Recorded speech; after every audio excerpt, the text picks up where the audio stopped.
על כן אי אפשר להתאר מטומאת מת, donc on a הלכות עירובי תחומים לאחת ד' פסאז' ט"ו, la troisième paragraphe, page נ"ז dans l'écoute הלכות.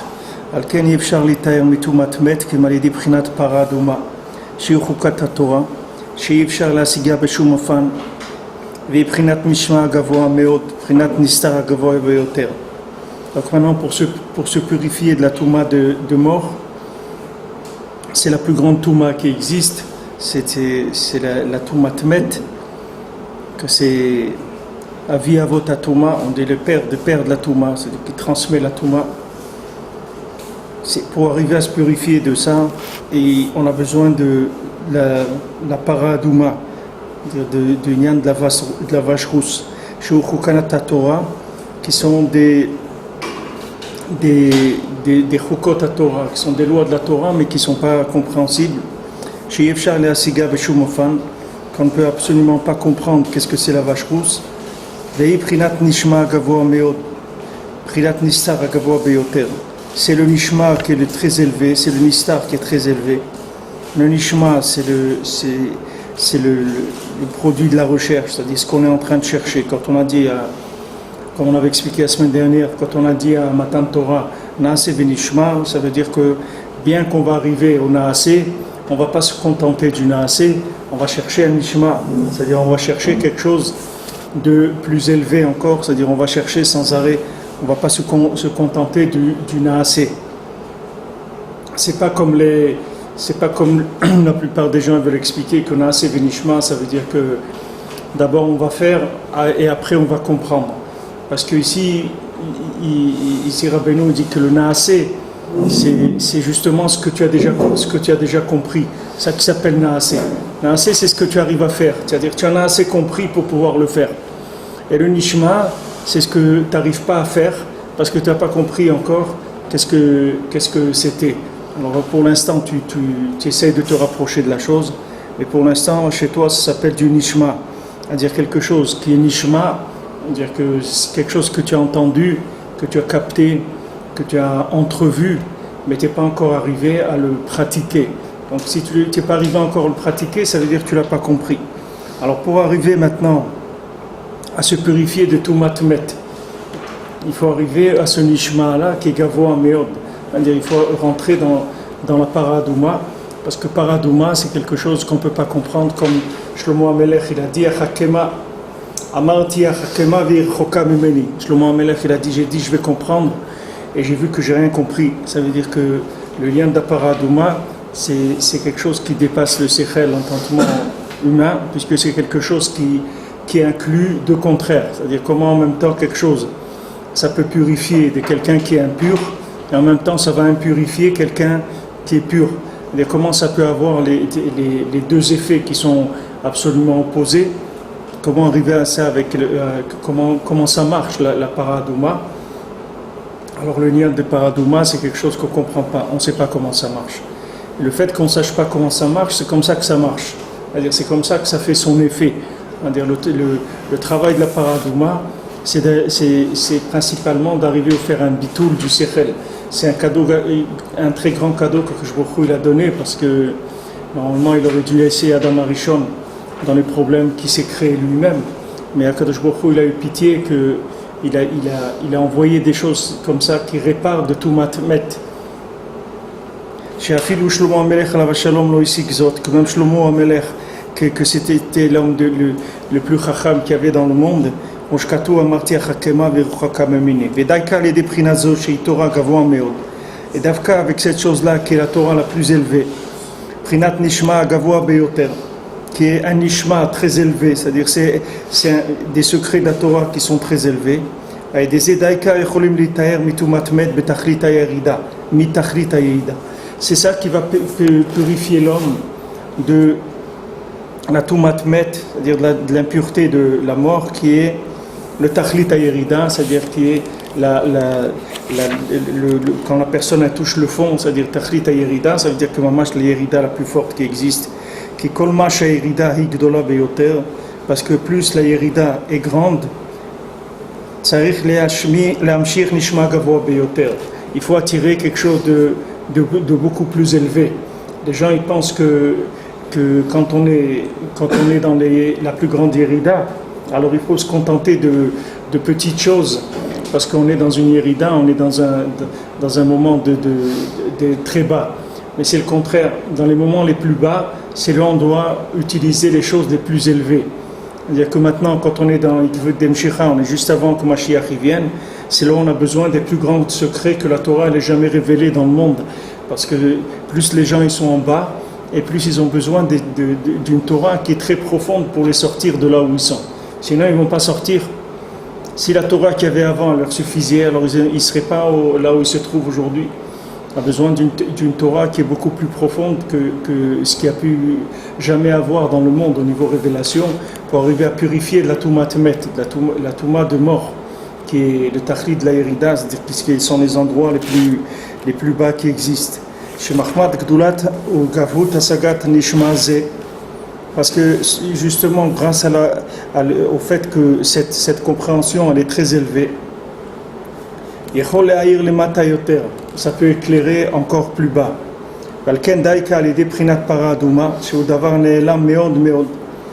Précisément grâce à la Paradouma, qui est quelque chose de très caché, on peut se purifier de la Touma de mort qui est le Tachlit de la Yerida, c'est-à-dire la Yerida la plus grande qui est, c'est la mort, c'est-à-dire quand on arrive à l'isolement. Quand on arrive à l'isolement total, c'est là où c'est la plus grande Yerida qui existe, quand la personne se retrouve dans la solitude totale, c'est-à-dire qu'elle est complètement déconnectée de tout, elle n'arrive plus du tout à tirer aucune vitalité de rien. Alors là, elle a besoin des choses les plus profondes qui est pour sortir de là où elle est. Maintenant, c'est pour ça que tout ce qu'on fait pour préparer la vache rousse, pour faire la cendre, et pour faire la shrita de la vache rousse et préparer tout ce qu'on doit utiliser pour se purifier, tout ça se fait en dehors du Beth Amikdash, ça ne se fait pas dans l'intérieur. Maintenant, tous les gens qui s'occupent de ça, ils deviennent tamés. Tous les gens qui s'occupent de la paradouma, ils deviennent impurs. Parce que la paradouma, c'est quelque chose, c'est un chidouche tellement extraordinaire. Et qui vient d'un endroit tellement élevé, qu'elle peut éclairer même dans les endroits les plus éloignés qui sont en dehors du campement, c'est-à-dire en dehors des règles. C'est pour ça qu'elle va purifier elle va impurifier les gens qui sont purs et elle va purifier ceux qui sont impurs. Parce que tous ceux qui s'occupent de préparer le lien de la paradouma, ils deviennent impurs jusqu'au soir. Parce qu'ils descendent dans une telle yerida, les prinat chutz la machane, ils descendent en dehors du machane, c'est-à-dire ils vont aller dans des endroits qui sont en dehors de la kedusha, pour aller faire sortir tous ceux qui sont tombés là-bas dans cette touma de Met. C'est ça le travail des Kohanim qui vont s'occuper de la paradouma. Ils vont aller dehors pour aller préparer cette chose extraordinaire qui est la cendre de la paradouma, de la vache rousse, qui va servir à purifier tous les gens impurs, mais eux-mêmes ils deviennent impurs avec ça jusqu'au soir, c'est-à-dire qu'eux-mêmes ils ont besoin après de se purifier de ça, du fait qu'ils se sont occupés des liens de la paradouma, parce que eux ils vont sortir en dehors du machane, c'est-à-dire ils vont aller en dehors du campement, c'est-à-dire en dehors des protections que la Torah elle fournit, pour aller chercher ceux qui sont tombés dans cette touma là qui est très éloignée. Donc eux ils descendent les secrets de la Torah dans les endroits les plus profonds. Et avec ça, ils vont aller récupérer les neshamot qui sont tombés dans la Touma Tmet, dans la Touma de mort, qui est la plus grande Touma qui existe. C'est-à-dire quand quelqu'un il est tombé dans le gamme du Etzadat Tovera, c'est-à-dire quand maintenant quelqu'un il a goûté au Etzadat Tovera, alors il tombe, Kadosh Baruch Hu, il a dit le jour où tu vas manger de ça, sache que tu vas mourir. Pourquoi ? Parce que le jour où tu vas comprendre, tu vas mourir. C'est quelque chose qui va amener la mort. Et on voit qu'Adam Arishon, une fois qu'Akadosh Baruch Hu, il lui a dit de ne pas manger et qu'il a mangé, après Akadosh Baruch Hu, qu'est-ce qu'il lui a demandé? Il lui a demandé Ayeka, où est-ce que tu es? Pourquoi? Parce qu'avant, Adam Arishon, il parlait avec Hachem toute la journée. Et maintenant, Hachem, il a vu qu'il ne parlait plus avec lui. Il a dit où tu es? Ayeka, où c'est que tu es passé? Avant, on était des copains, on était ensemble. Maintenant, ça y est, parce que tu sais, alors tu vois, parce que tu sais, on n'est plus des copains. On ne peut plus être copains. Pourquoi? Parce que maintenant que tu sais, tu t'es isolé, comme le Chacham, dans le Maaseh du Chacham Vetam. Le Chacham, il sait tellement de choses qu'il peut parler avec personne. Parce que toute la connaissance qu'il a, c'est une connaissance de mort, ce n'est pas une connaissance de vie. Cette connaissance-là, elle isole de plus en plus. Vous avez vu ces chiffres qu'ils ont sortis à Tel Aviv, 85% des hommes ne sont pas mariés, 75% des femmes ne sont pas mariées. À Haïfa, 77% des femmes. C'est des choses incroyables. C'est incroyable de voir des choses comme ça. C'est quoi qui a rendu les gens comme ça? C'est la chokhma. Les gens, ils en savent trop pour vivre. Ils en savent trop, ils n'arrivent même pas à vivre, tellement ils en savent. Ils savent trop comment ils vont se marier avec quelqu'un. Ils ne peuvent pas se marier avec quelqu'un. Ils en savent trop sur l'individu. Ils savent trop. Les médias, elles transmettent tellement de choses dans le monde, de négatives, tellement de maris qui ont battu leurs femmes, tellement de femmes qui ont fait des trucs à leurs maris, etc. Le monde, il est tellement pris par ces choses-là que les gens, ils ne peuvent pas. Les médias, elles ont complètement affolé les gens. Les gens, ils ont peur. C'est ça la Toumat Met. La Toumat Met, c'est l'isolement. L'isolement de la Touma, c'est ce qu'il avait Bilam. Pourquoi Bilam, il ne pouvait pas se marier? Il ne pouvait pas se marier. La seule personne avec qui il pouvait avoir un rapport, c'est avec son ânesse, Bilam. Pourquoi? Parce qu'il ne pouvait pas. Il ne pouvait pas avoir des rapports avec des êtres humains. Parce que c'était un chacham. C'était le plus grand chacham qu'il y avait parmi les Ummot, Bilam. C'était un chacham, il savait énormément de choses. Et c'est écrit dans les Mefarshim qu'il était mitboded, Bilam. Bilam, il était seul, il était tout le temps seul, parce qu'il ne pouvait pas communiquer avec des gens. Il en savait tellement qu'il était complètement coupé de la communication.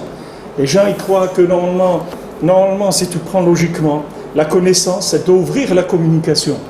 Puisque maintenant, plus tu sais de choses, et plus tu dois pouvoir communiquer avec des gens différents. C'est ça le but de la connaissance. Le but de la connaissance, c'est d'arriver à retresser des liens avec tout ce qu'il y a dans la Bria, avec les plantes, avec les pierres, avec les animaux et avec les êtres humains, encore plus.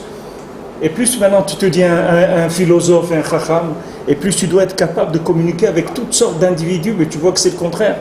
Tu vois que les gens, ils s'isolent dans des clans, dans des clubs, ils se ferment parce qu'ils ne peuvent pas supporter les autres personnes. Pourquoi ils ne peuvent pas supporter? Parce qu'ils sont entrés dans la mort. Qu'est-ce que c'est la mort? C'est qu'il y a une personne dans un trou, ça y est, elle est là-bas toute seule, elle ne bouge pas. Maintenant, ces clans-là, ces clubs, c'est des gens qui se ferment. C'est-à-dire leur connaissance, elle les a isolés. Akadosh Baruch Hu, il dit à Adam Arishon, Ayeka, où tu es? Où tu es? Je te vois pas. Avant, on parlait tout le temps, maintenant tu n'es plus là. Comme Rashi, il dit pourquoi Hachem il lui a dit où tu es, pourquoi il ne savait pas où il était. Hachem, il savait. Il lui dit pour rentrer avec lui en discussion. Parce qu'avant, il discutait tout le temps avec lui. Maintenant, il voit qu'il ne parle plus avec lui. De là même, il a su tout de suite qu'il a mangé de la connaissance du bien et du mal. C'était facile à déduire, parce que c'est la conséquence directe. C'est-à-dire la connaissance sans la tfila, elle isole la personne. Si une personne n'a pas tout le temps une connaissance qui est connectée à la vie, c'est-à-dire une connaissance qui est uniquement un moyen de communication, un moyen de se brancher. Pourquoi j'apprends des choses? Parce que je cherche mon chemin, c'est tout. Je cherche le chemin de communication avec Hachem, c'est pour ça que j'apprends des choses. C'est pas pour m'isoler. Alors même la Torah, le Baal Shem Tov, il est venu, il a dit, qu'est-ce que vous avez fait de la Torah? Vous avez utilisé la Torah pour faire une bourgeoisie de la Torah, des gens qui connaissent la Torah, qui sont isolés du peuple parce qu'ils connaissent la Torah. Mais c'est quoi cette Torah? La Torah, elle doit ouvrir, elle ne doit pas fermer les gens. Mais seulement quand la personne elle a utilisé que le côté connaissance dans la Torah, alors on va trouver dans la Torah l'arbre de la connaissance du bien et du mal, et ça va le rendre impur encore plus que quelqu'un qui ne connaît pas la Torah. Parce qu'il va s'isoler, mais avec des connaissances de Torah. C'est-à-dire, c'est une connaissance de Torah qui va l'isoler, il ne peut plus communiquer avec les gens. Si quelqu'un n'est pas religieux, il ne peut pas parler avec lui. Et pourquoi tu ne veux pas parler avec lui? Si toi, soi-disant, tu connais des choses, mais lui, et tu dis que lui ne connaît pas des choses, alors pourquoi tu ne parles pas avec lui? Non, non, non. Et il est impur. Il va m'impurifier. Si je parle avec lui, il va me faire des problèmes. Quel problème il va te faire? Si tu sais, de quoi tu as peur? Tu sais ou tu sais pas? Si tu sais, alors pourquoi tu ne peux pas parler avec lui? Lui, qu'est-ce que c'est? C'est quelqu'un qui est perdu, le pauvre. Il cherche son chemin. Pourquoi tu ne vas pas lui donner? Tu lui répondras aux questions qu'il a. Qu'est-ce qu'il fait? Non, la chokhma, elle isole les gens. Les gens, ils s'isolent de plus en plus. Voilà qu'on arrive. 85% des femmes ne sont pas mariées. Mais c'est Noah. Je ne sais pas, dans le monde, ça n'a jamais existé. Des choses comme ça. C'est jamais existé un isolement comme ça. Maintenant, c'est sûr, tous ces gens, ils sont sur Facebook et les trucs et tout ce que tu veux, tous les réseaux qui peuvent exister. Mais les massés, ils ne sont pas capables de s'engager dans un lien sérieux avec quelqu'un. Ils ne peuvent pas. Ils ont trop peur. Parce qu'ils en savent trop, vous savez. Ils en savent trop. Comme les gens qui font des voyages d'études en Israël. Tous les ans, ils font des voyages d'études. Mais ils ont tellement fait des voyages d'études qu'ils ne peuvent plus venir maintenant. Parce qu'ils en savent trop pour venir. Pour venir, il ne faut pas en savoir trop. Il faut savoir juste ce qu'il faut savoir pour venir, c'est tout. Mais si tu vas chercher à voir, c'est comme les Miraglim, qu'est-ce qu'ils ont vu? Ils ont vu le contraire de ce que c'était la chose. Avec leur chokhma, ils ont vu le contraire. Donc cette chokhma-là, qui vient du Etzadat Tovera, elle a comme but l'isolement, la mort. C'est ça la Toumatmet. Qu'est-ce que c'est une Yerida? Pourquoi quelqu'un est dans une Yerida? C'est parce qu'il n'a plus de lien. Il n'a plus de lien, il n'est plus branché sur rien du tout. C'est pour ça qu'il a une Yerida. Pourquoi il descend? Pourquoi les gens ils sont dans des dépressions? Ils descendent, ils se sentent au fond, en bas, parce qu'ils s'isolent. Ils sont isolés. Alors que si des gens ils avaient des amis et des liens tout le temps, jamais ils auraient dit Yerida. Parce qu'ils auraient toujours sur quoi s'accrocher. Il y a toujours quelque chose sur quoi s'accrocher. Jamais quelqu'un il est abandonné. Maintenant, c'est lui qui s'est abandonné lui-même. C'est-à-dire, c'est lui qui s'est coupé de la communication avec les gens. C'est ce qu'il lui dit le Tam au Chacham. Il lui dit, tu sais, pour que toi tu te sortes de là où tu es, ça va être très très difficile. Que moi, le Tam, l'homme simple, j'arrive à ta connaissance, c'est rien du tout pour moi d'arriver à ça. Mais que toi tu arrives à la joie et à la simplicité que j'ai, ça va être très très difficile. Pourquoi? Parce qu'il a goûté à la connaissance. Il a goûté à la connaissance. Et maintenant, plus il apprenait, et plus il devenait rigoureux. Et il jugeait les gens, et il se jugeait lui-même. Donc il avait toujours une image de lui-même, de quelqu'un qui ne vaut rien du tout. Parce qu'il n'était jamais parfait. Mais on sait que tout le monde, il n'y a personne qui est parfait. Donc tu ne vas jamais arriver à la perfection. Un être humain, il n'est pas parfait, il est dans des limites. Mais lui, il cherchait la perfection dans chaque chose. Et il cherchait la perfection chez les autres. Alors quand quelqu'un voulait lui parler, il ne pouvait pas parler avec lui. Et lui-même, il ne pouvait pas se supporter. Alors il était triste. Il était tout le temps triste. Alors le Tam est venu le voir, il lui dit, mais pourquoi tu es triste comme ça? Viens chez moi, viens, sois joyeux. Pourquoi tu es triste? Il peut pas, il en sait trop pour être joyeux. Il en sait trop. Il faut qu'il oublie ce qu'il sait pour arriver à être joyeux. Sinon il ne peut pas. C'est ce qu'on a vu avant sur Purim. Pourquoi Purim à Deloyada? Pourquoi tu dois boire à Deloyada? Pourquoi tu dois boire à Purim jusqu'à ce que tu ne saches pas? Parce que sinon tu ne peux pas te débarrasser de la clipa de Haman Amalek. Comment tu vas sortir de clipa de Haman Amalek? Tu ne peux pas. Tu sais, tu en sais tellement que tu ne peux plus bouger. Maintenant tu as une etza qui vient dans l'année qui est Purim. Qu'avec Purim tu te débarrasses de ta connaissance. Parce que tu bois. Et ça te fait oublier ta connaissance, que tu perds tes repères. Et à ce moment-là, tu peux faire tchouva, tu peux découvrir Akadosh Baruch Hu. Si c'est la paradouma. La paradouma, qu'est-ce qu'elle fait? Elle te trouble. Tu ne sais pas, tu dis, mais quoi? C'est quoi la paradouma? Ça rend pur ou ça rend impur? Elle dit les deux. Il dit comment les deux? C'est un médicament. Il rend malade ou il soigne? Il dit les deux. Comment les deux? Moi je suis malade, je veux me soigner. Il dit alors prends-le. Il dit, mais tu me dis que c'est qui rend malade aussi. Il dit, il rend malade celui qui est en bonne santé. S'il le prend, ça le rend malade. Mais toi qui es malade, si tu le prends, ça te soigne. On parle de connaissance, on parle de droit. De tout ce qui est connaissance, même la Torah, il y a le côté lamdanot dans la Torah, il y a un côté connaissance pure. C'est aussi qu'on n'a pas prié assez pour bien assimiler cette connaissance étudier, non? Le baromètre, c'est quoi le baromètre, il est simple, c'est de corriger l'approche de l'étude. Il faut que l'approche de l'étude, ce soit comme quelqu'un qui a une carte et qui cherche sa route pour arriver là où il doit arriver. Il faut que l'étude, ce soit un moyen de te brancher sur Akadosh Baruch Hu. C'est que comme ça que tu peux te sortir. Et c'est très très difficile. C'est très difficile parce que le problème du Etz Hadat Tovera, c'est que dès qu'Adam Arishon il a mangé de Etz Hadat Tovera, il a senti l'ego. Avant, l'ego, ça n'existait pas chez lui. C'est quelque chose qu'il n'y avait pas chez Adam Arishon. Il n'avait pas le lien de l'ego, c'est-à-dire de se sentir indépendant, de sentir être quelqu'un.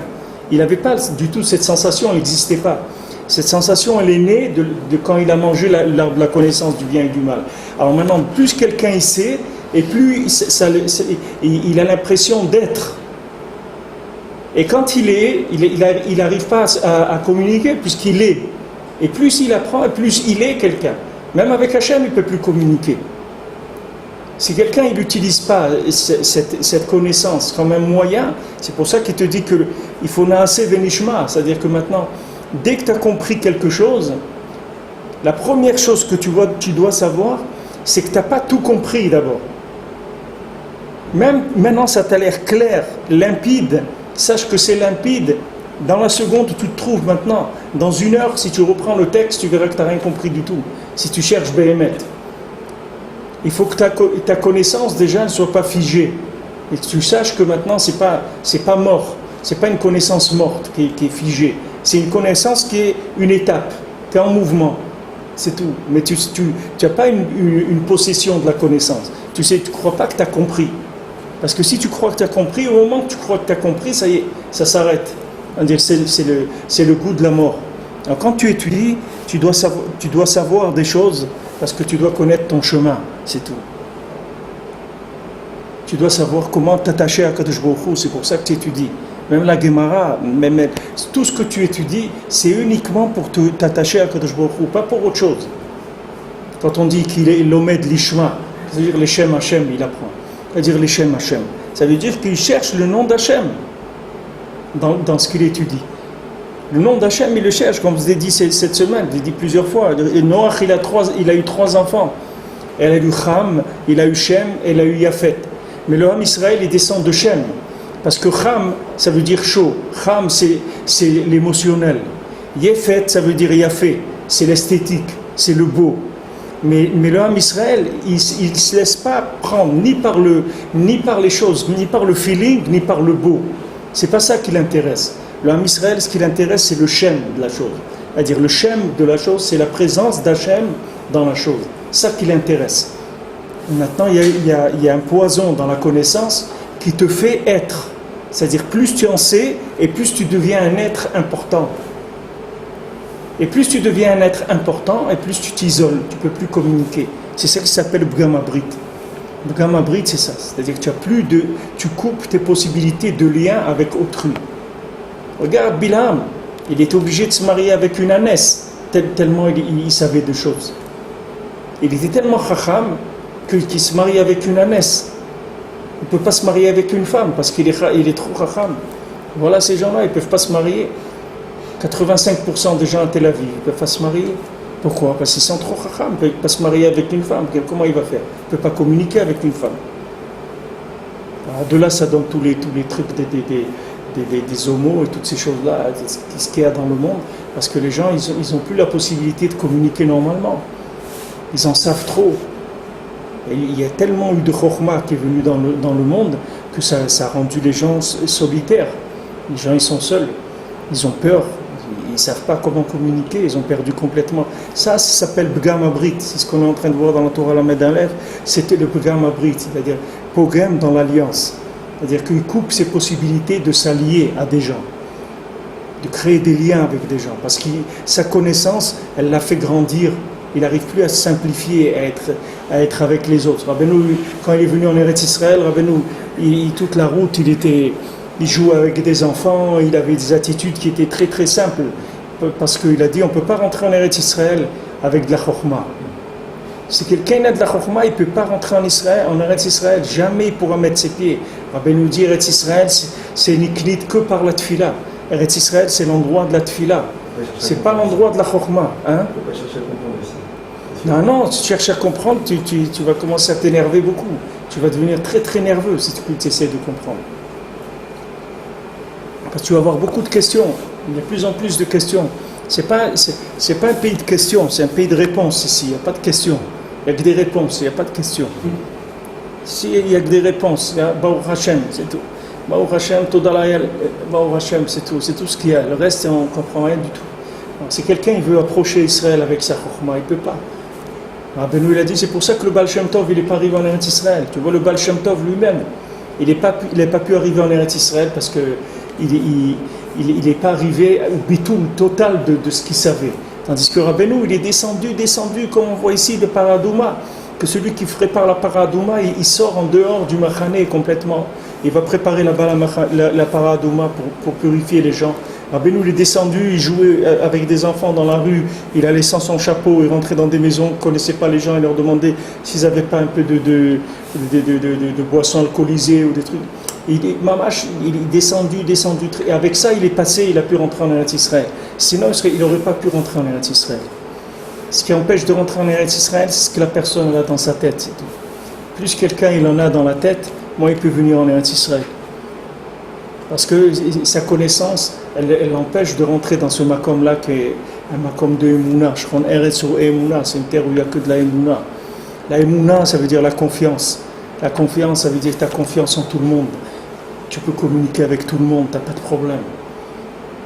Tu peux parler avec n'importe qui, un enfant, un vieux, un juif, un goy, n'importe qui, tu peux parler avec tout le monde, tu peux communiquer avec tout le monde. Tu n'as pas de problème. Parce que ta connaissance, ce n'est pas une connaissance d'isolement. C'est une connaissance d'ouverture. C'est une connaissance d'Emouna qui donne du imoun, qui ouvre la confiance dans les rapports humains. C'est à ça qu'il faut arriver. La Torah, elle est faite pour ça.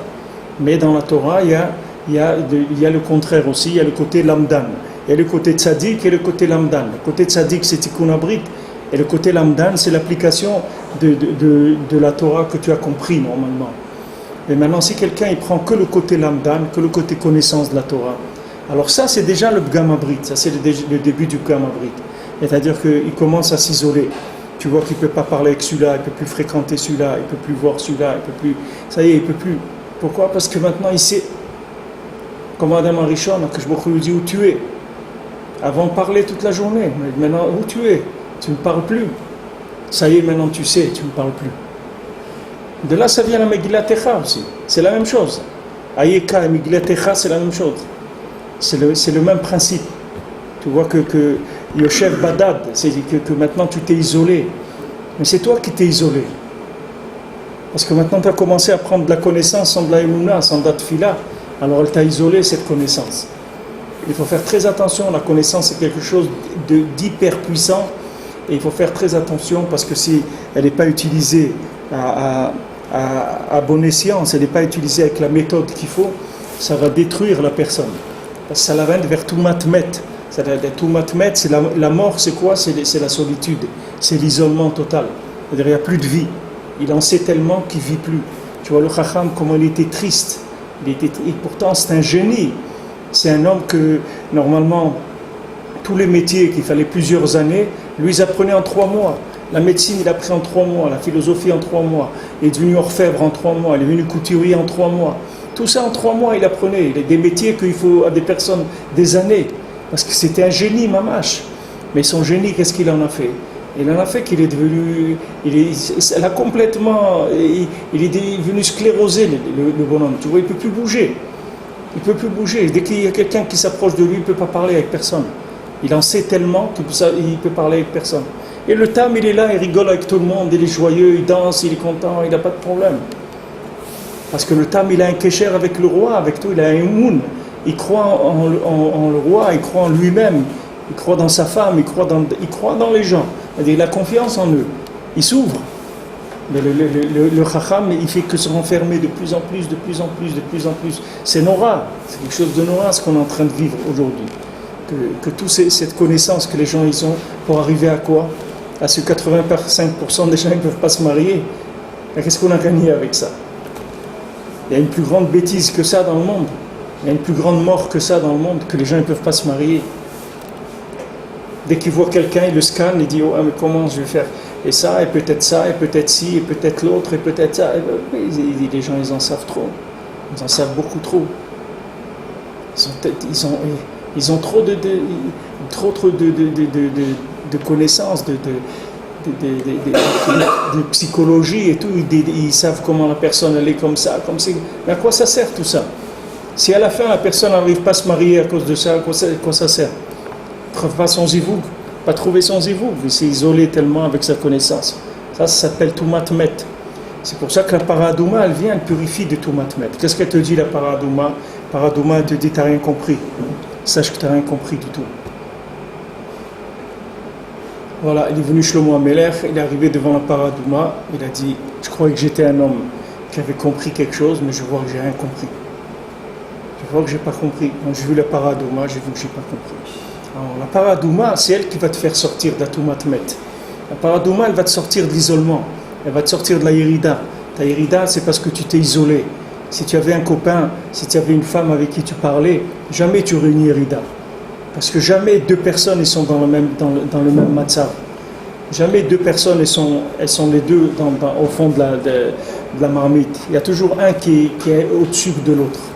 Alors si tu connais 5, 10, 20, 50 personnes, tu vas trouver toujours quelqu'un avec qui tu vas pouvoir te sortir de la crise dans laquelle tu es. Maintenant, pourquoi tu es dans une crise et tu te trouves en dépression? Parce que tu es seul. Tu es seul. Et cette solitude, elle vient de ta connaissance. Maintenant, quand tu vas faire bitoul de la connaissance, par la paradouma, c'est-à-dire que maintenant, Kadosh Baruch Hu, il va te révéler des secrets de la Torah qui vont annuler complètement ta connaissance.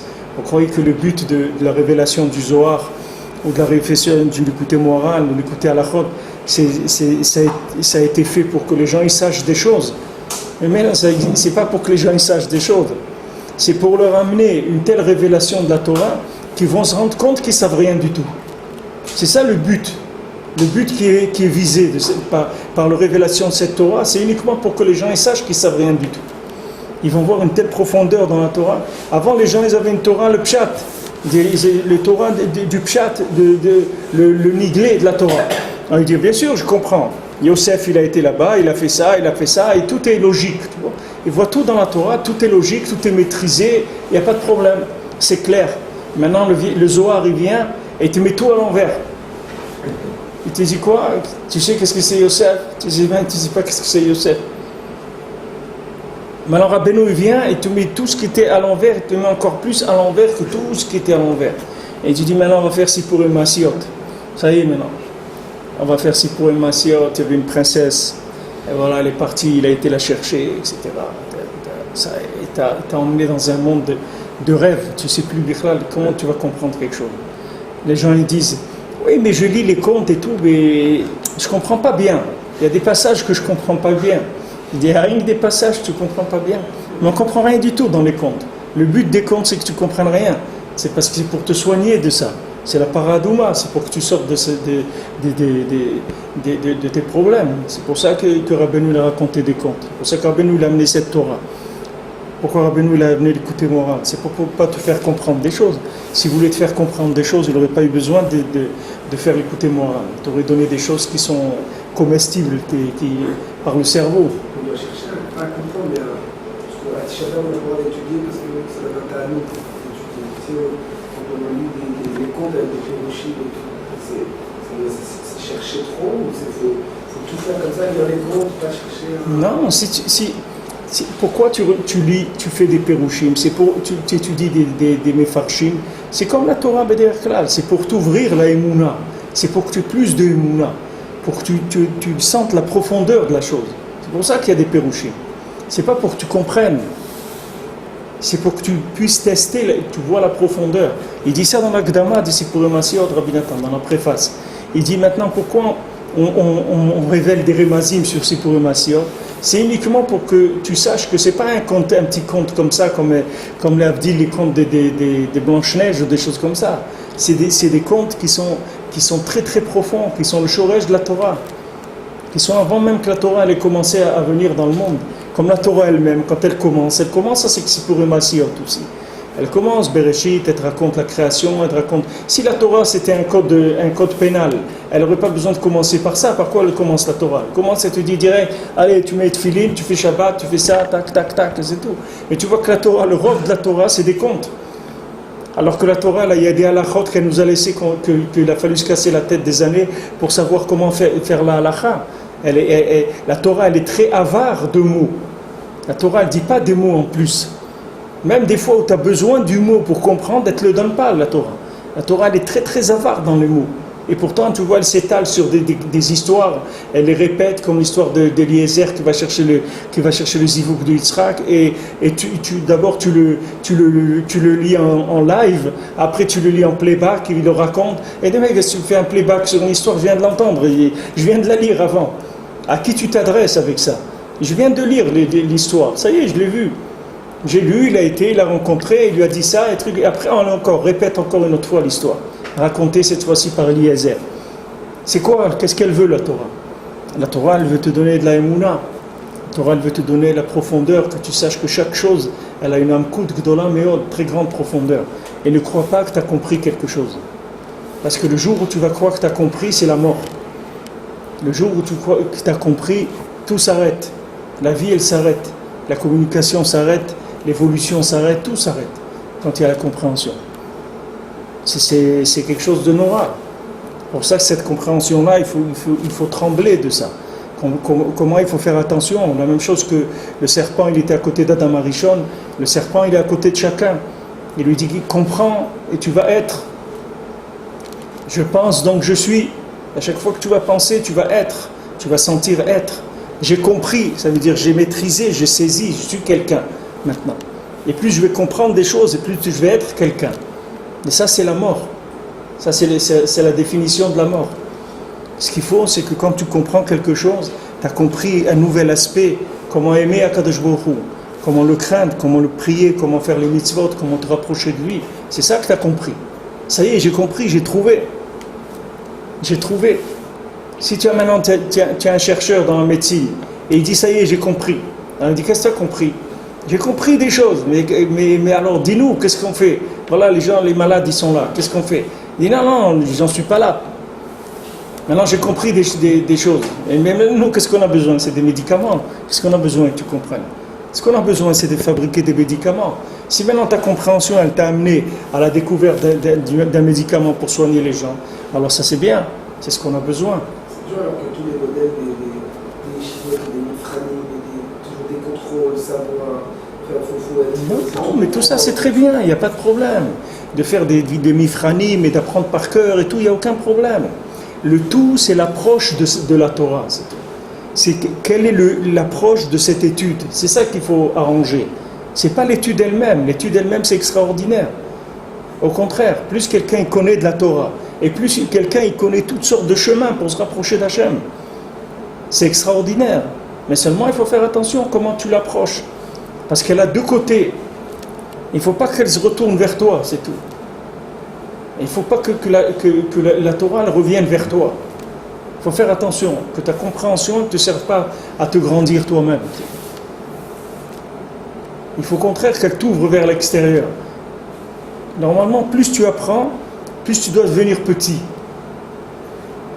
Plus tu sais des choses, et plus tu dois devenir petit, parce que tu vas voir, tu vas être en extase devant l'immensité de la grandeur d'Hachem. De plus en plus tu vas découvrir. Tu vois Rabbi Nachman, quand tu lui demandais, quand les élèves y venaient, ils disaient, Rabbi, voilà, on est venu, alors il dit, pourquoi vous venez chez moi? Moi je ne sais rien du tout, pourquoi vous venez chez moi?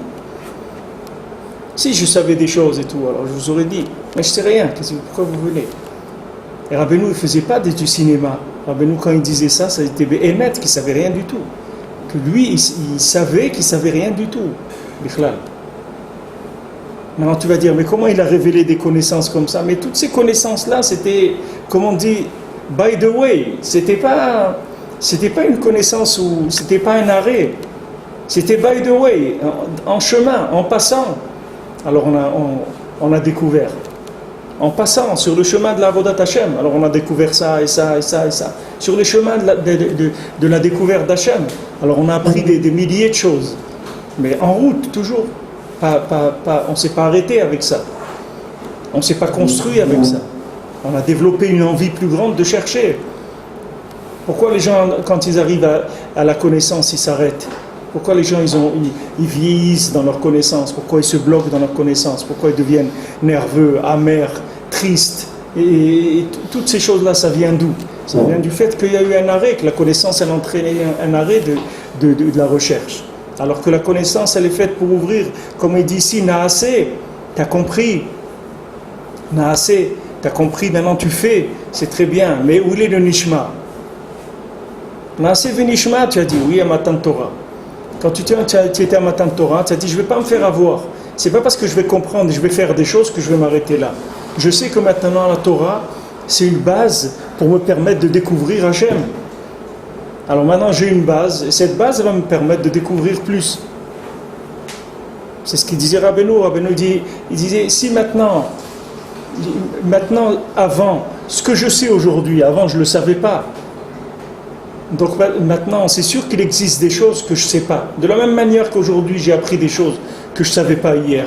La même chose que ce que je sais aujourd'hui, c'est une étape pour savoir plus. C'est-à-dire pour découvrir plus Akadosh Baruch Hu. Ce n'est pas une étape où je m'arrête. Rabbeinu, il a dit que la différence, entre lui et tous les tzadikim, il a dit c'est que uniquement les tzadikim, là où ils sont arrivés à un moment, ils se sont arrêtés. Là, à un moment, tous les tzadikim, à un moment, ils se sont arrêtés. Rabbeinu dit, c'est ça la différence entre moi et les autres. Il dit, moi, je ne m'arrête jamais. Jamais de sa vie, Rabbeinu s'est arrêté. Jamais Rabbeinu, il a respiré 2 fois de la même façon.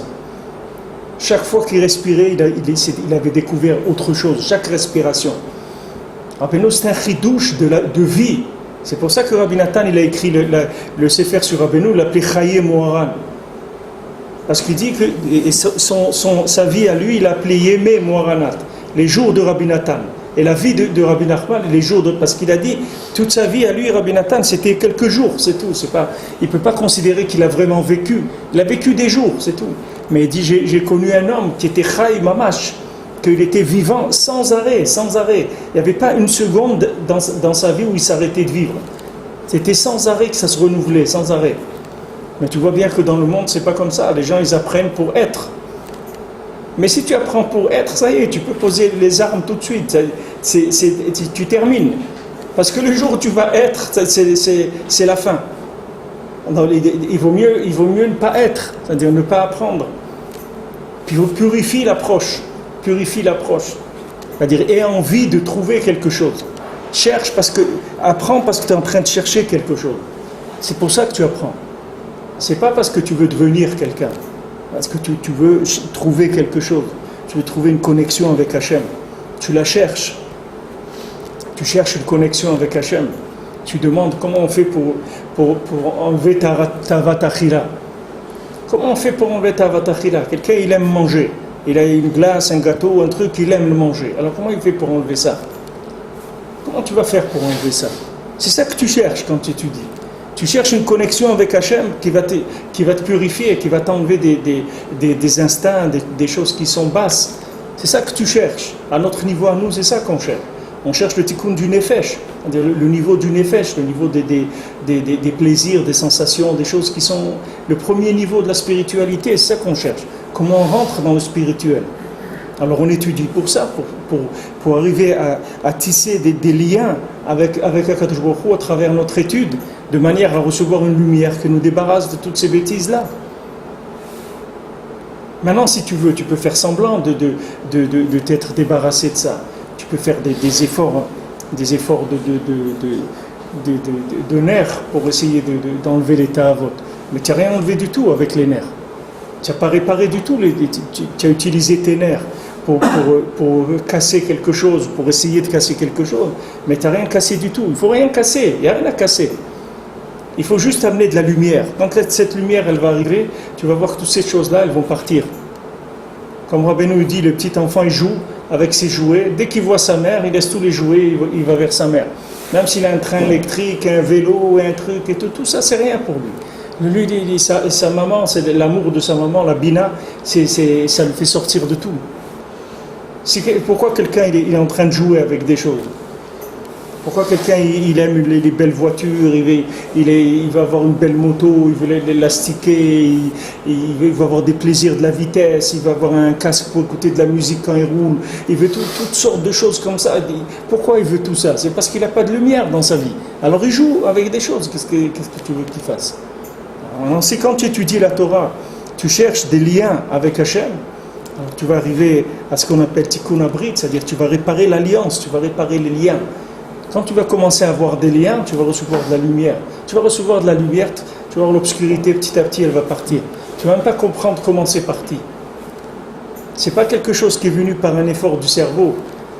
C'est venu par une présence de la lumière. Ton cerveau, il t'a servi uniquement à créer les liens, c'est-à-dire à trouver les liens à travers la Torah. N'importe où, n'importe quelle phrase de Torah, que ce soit du Shulchan Aruch, de la Mishnah, de la Gemara, du Chumash, du Zohar, tout c'est fait pour tresser des liens avec Hachem. C'est tout. C'est le but de la révélation de la Torah. La Torah, ça veut dire Ora'a, c'est-à-dire on te montre là, tu vois, là, il y a un kesher avec Hachem. Là, il y a un kesher avec Hachem. Là, tu peux être mitkacher avec Hachem. C'est le but de la Torah. Le but de la Torah, c'est pas pour que tu saches des choses. Tu vas être plus avancé si tu sais des choses. Si tu connais le code de la route, tu sais, c'est pas pour ça que tu sais conduire. Même si tu connais le code de la route par cœur et tu sais exactement comment quelqu'un il doit conduire, tu as appris toutes les façons de conduire. Mais les mains, c'est quand tu s'assois dans une voiture, il faut que tu saches conduire. Et puis tu as besoin de quelqu'un qui te fait une formation. Maintenant, si tu as présent l'esprit, quand tu apprends la théorie, que tu vas arriver à la pratique, alors tu vas voir que dans la théorie, tu vas découvrir des choses déjà qui sont très proches de la pratique. Mais celui qui apprend la théorie pour la théorie, il ne va rien trouver dedans. Le jour où il arrive à la pratique, il est un novice comme s'il n'avait rien appris du tout. Il ne sait rien. Après, quand il va arriver dans la pratique, à un développement, il va se rappeler des choses qu'il avait vues dans la théorie et il n'avait pas fait le rapport avec la pratique. C'est ça la plupart des gens ce qu'ils font. Que quand ils vont commencer à pratiquer, ils vont commencer à comprendre ce qu'ils ont appris. Parce que même quand ils ont appris, ils n'ont pas compris que ça avait un rapport avec la réalité. Le but de l'étude, c'est ça.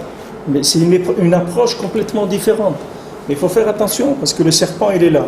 Et il essaie tout le temps de dire à la personne, voilà, sois quelqu'un. Comme il a dit, il a attrapé Adam Arishon. Il dit, toi, tu vas devenir un dieu si tu manges ça. Mais un dieu, il faut faire attention. Un dieu, il est seul. Un dieu, il n'a pas de copain. Tu veux devenir un dieu, il faut que tu assumes la solitude. Et voilà ce qui lui a amené le serpent. Et tout ce qu'on fait, nous, on est en train de réparer ça. Toute notre vie et toute la vie de toutes les générations, c'est pour réparer cette chose-là. Alors, Tetzaïn dit Rabbi Nathan, Veze Prinat Loya David Rawilota Maase Kim Leorot Tshuva, chez Prinat Yerida Tachlita Aliyah.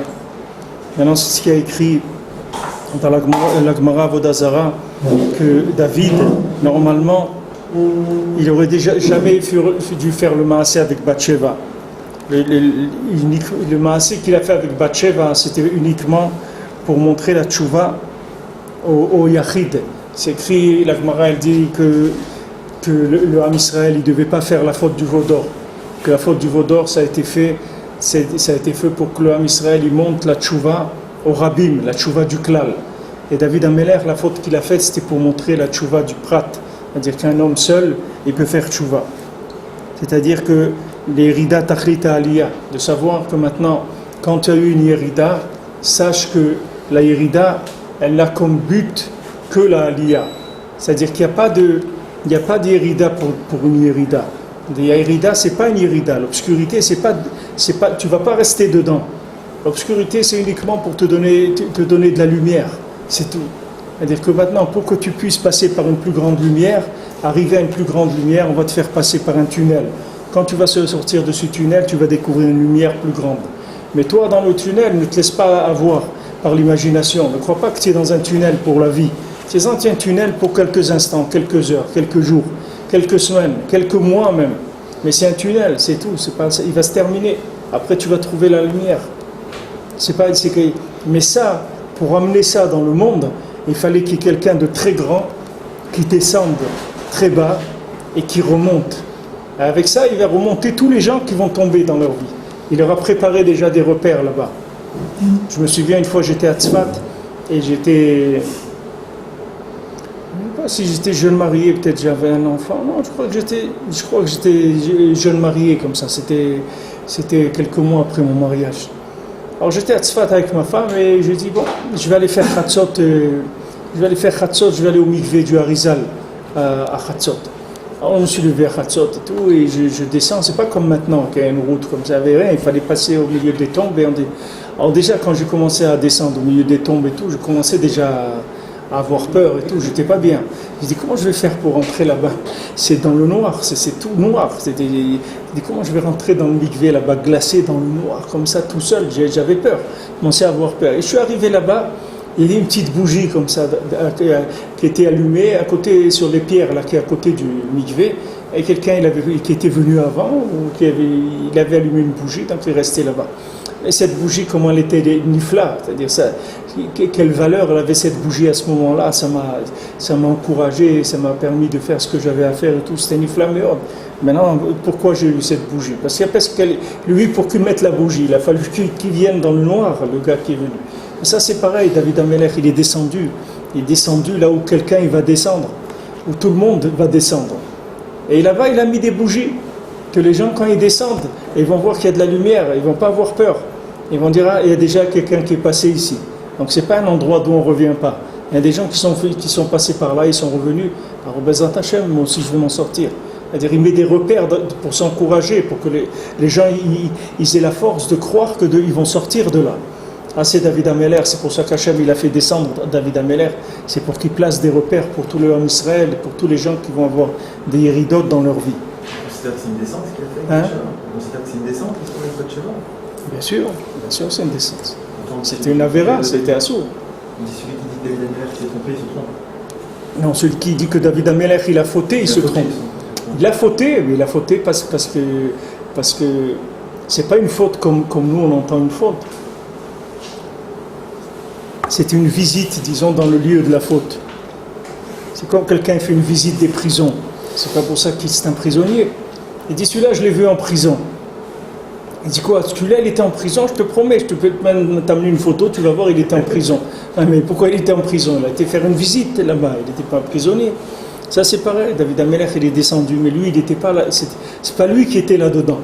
On l'a descendu pour visiter l'endroit, pour qu'il puisse placer des repères pour les gens que eux, Béhémet, ils allaient descendre là-bas. C'est pour ça qu'on dit celui qui dit que David Amelech, il a fauté, il se trompe. C'est pas vrai. Mais c'est la même chose pour le Vaudor aussi. Nous aussi, on n'a pas fait le Vaudor. C'est pas nous qui avons fait le Vaudor. On n'a pas été chercher à faire Avodazara et tout. C'est pas nous qui voulions faire ça. On nous a mis là-bas pour préparer le chemin pour ceux qui allaient tomber après. Moshkato b'mamar anal, v'zeh prinat, ve'ani yaday meluchlechot bedam, ובשפיר ובשליה כדי לתאר אישה לבעלה. C'est ce qu'il a dit David Ameller, c'est ramené dans la Gemara, dans Brachot. Voilà, maintenant c'est les Daf Yomi, ça commande de Brachot. Alors David Ameller il a dit, et moi mes mains, elles sont pleines de sang et du placenta où je mets mes mains là-bas pour purifier une femme pour son mari. C'est-à-dire que lui, David Ameller, c'était un posek, c'était un rav, c'est lui qui donnait la halakha. Alors lui, il regardait le sang, si c'était du sang qui était du sang de Nida ou pas du sang de Nida. Alors il devait mettre ses mains dans des choses qui sont très désagréables. Et pourquoi? Pour dire, voilà, cette femme, ce sang-là, il est Nida ou elle est Nida ou elle n'est pas Nida. Ça, c'est au niveau du pshat, ce que faisait David Ameller. Mais au niveau du sod, c'est qu'il était en train d'être Metaher Isha le Baala, c'est-à-dire le Ham Israël, il purifiait le Ham Israël pour Akadosh Baruch Hu, pour que le Ham Israël il sorte de la Toumat Met et qu'il puisse être Bekesher avec Akadosh Baruch Hu. C'est ça qu'il faisait David Ameller. David Ameller, il est descendu comme celui qui va préparer la cendre de la Paradouma. Qu'est-ce qu'il a à faire, lui, d'aller? Lui, il est pur. Qu'est-ce qu'il va faire maintenant? Il va sortir du Machané, il va se rendre impur. Pourquoi il fait ça? Parce que maintenant, il sait qu'il y a des gens qui sont impurs et qui ont besoin de la cendre de la para. Alors pour ça, il va sortir. Et lui-même, il va se rendre impur dans le but de purifier les autres. Alors David Amelech, il faisait, c'était son travail. Et Rabbeinu, il a dit les mêmes mots que David Amelech. Rabbeinu les a repris. Il a dit, moi aussi, je mets mes mains là où je les mets pour purifier le Ham Israël. Rabbeinu, qu'est-ce qu'il a eu besoin de toute sa vie, tout ce qu'il a souffert, tout ce qu'il a fait pour purifier le Ham Israël, uniquement pour le Ham Israël, c'est tout. Uniquement pour aider le Ham Israël, c'est pour ça qu'il l'a fait. Tout ce qu'il a souffert, tout Hachem Ishmor, les enfants qu'il a perdus, la femme, tout, c'était rien que pour le Ham Israël, c'était pas pour autre chose. Alors lui, le tzaddik David Amelech, tu crois que lui, il a fauté pour fauter parce qu'il cherchait les plaisirs? Tu crois qu'à une seule seconde, David Amelech, il a eu du plaisir? Jamais eu du plaisir, c'est pas ça qu'il cherchait, du tout. Mais il cherchait à purifier le Ham Israël. Alors Akadosh Baruch Hu lui a dit, tu cherches à purifier le Ham Israël, alors sors du Machané, et là-bas tu vas préparer le cendre de la vache rousse. Alors David Amelech lui a dit, allez, tu vas sortir du monde de la pureté pour aller dans des endroits, pour aller préparer le chemin pour ceux qui vont passer là-bas Béhémet. Kacher Nishma Zot Pi Rabbeinu Zal, voilà comme dit Rabbi Nathan, comme on a entendu ça du nom de Rabbeinu. Shamar Zot Alatzmo, que Rabbeinu il a dit ça sur lui. Al Sheaya Osek Tamid Leotzi Bnei Adam Merida Gdola Leakbiam Lekarvam Lashem Idbar. Que Rabbeinu tout le temps il était en train de sortir les gens de leur Yeridot Gdolot, c'est-à-dire des grandes descentes où ils étaient, pour les rapprocher d'Akadosh Baruch Hu. Alors il dit, va voir Nochaim Moharam. Nimtza Shatzadik Agadol Beyoter, Frena David Amelech Alav Shalom. C'est-à-dire le grand tzaddik qui est dans le principe de David Amelech Alav Shalom. Yeshlo Eze Yerida Lifamim Kedele Harim Ulagbiya Letaret Israël et Aviem Shebashamayim. Des fois le tzaddik il a une Yerida pour pouvoir lever, soulever, élever, purifier le Ham Israël pour Akadosh Baruch Hu. Au moment où le tzaddik il descend dans des endroits comme ça, il se trouve dans le principe que ses mains elles sont salies avec du sang, c'est-à-dire que maintenant il s'impurifie lui-même. C'est ça que la paradouma elle rend impur tous ceux qui s'en occupent,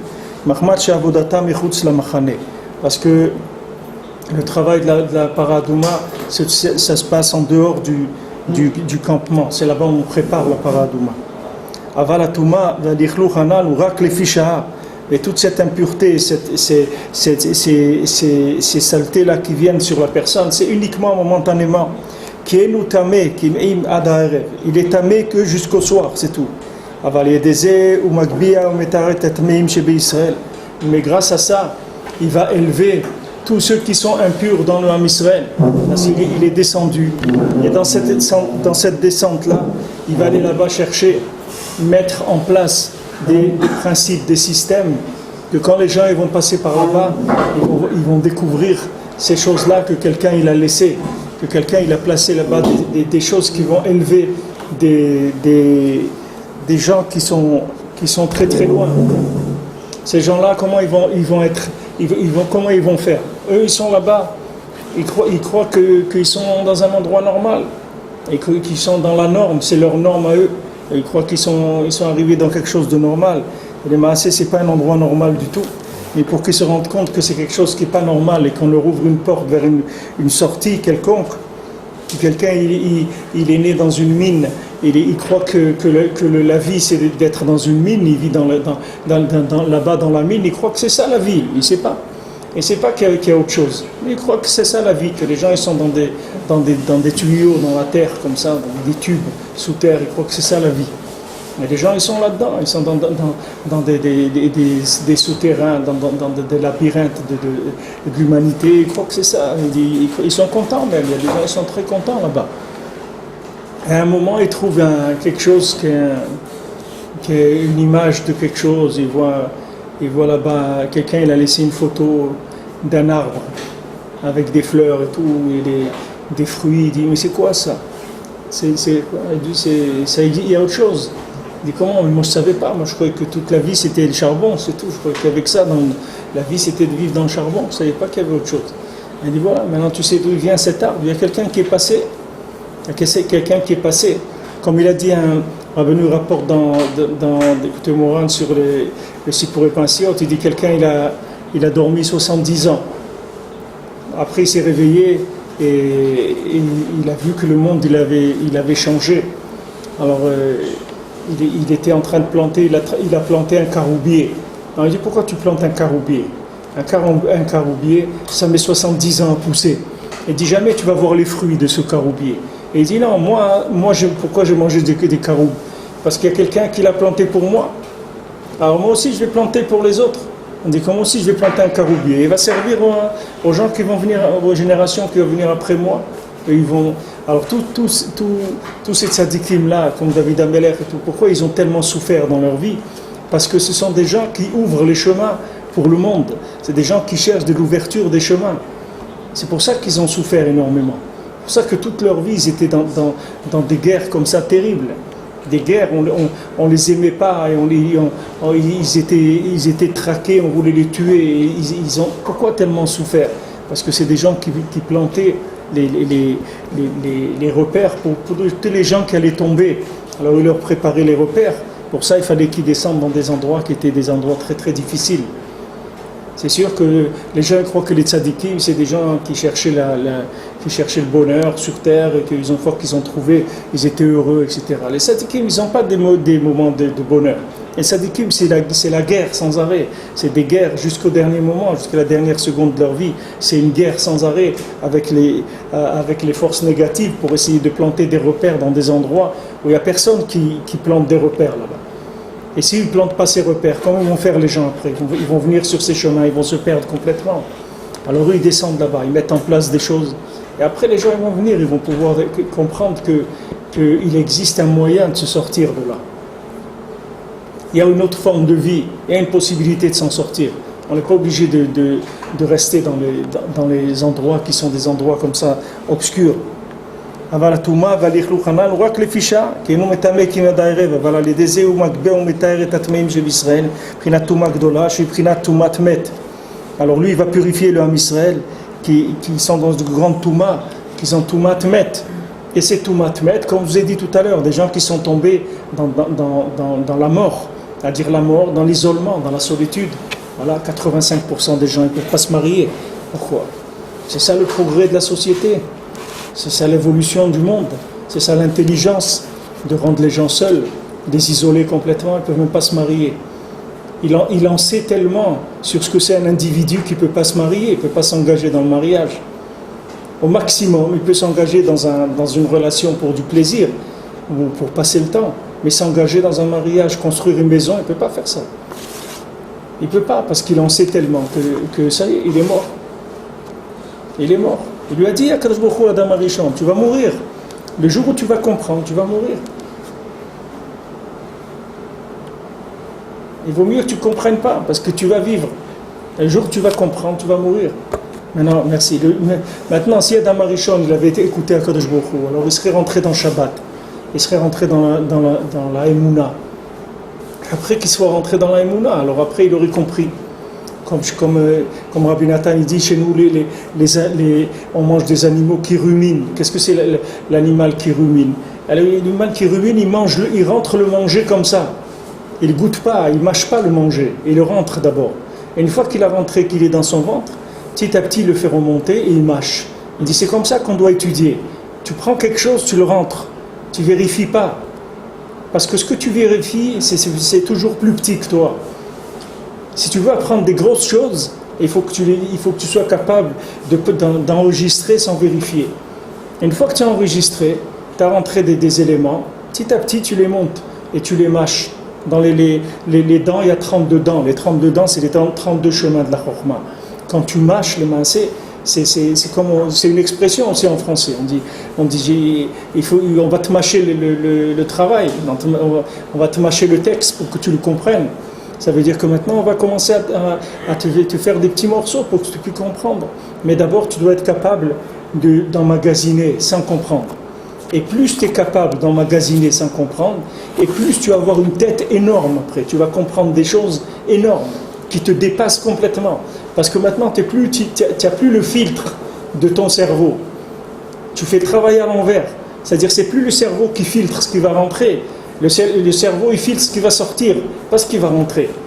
Ça, c'est complètement différent de l'approche normale. C'est ça qui était prévu pour Adam Arishon.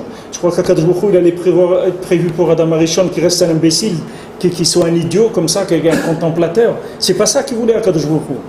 Il voulait de faire de lui un homme d'un niveau extraordinaire.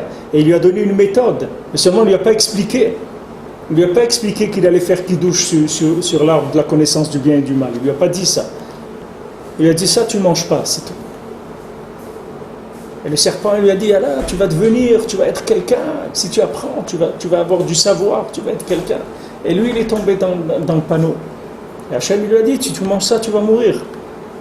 Parce que tu vas commencer à être, quand tu vas être tout petit. Parce que ton cerveau, il est tout petit par rapport à ce que moi je vais te proposer. Mais si tu prends le cerveau pour le contraire, c'est-à-dire tu le fais marcher à l'envers, c'est-à-dire c'est pas lui qui décide du niveau de ce que tu vas ingurgiter. Tu vas ingurgiter des choses énormes. Et une fois que tu vas les ingurgiter sans comprendre, petit à petit tu vas commencer à déstocker, tu vas commencer à faire sortir les choses et tu vas voir, tu vas comprendre des choses, tu vas être émerveillé. C'est pour ça qu'aujourd'hui Hachem il envoie une Torah qui est très élevée dans le monde.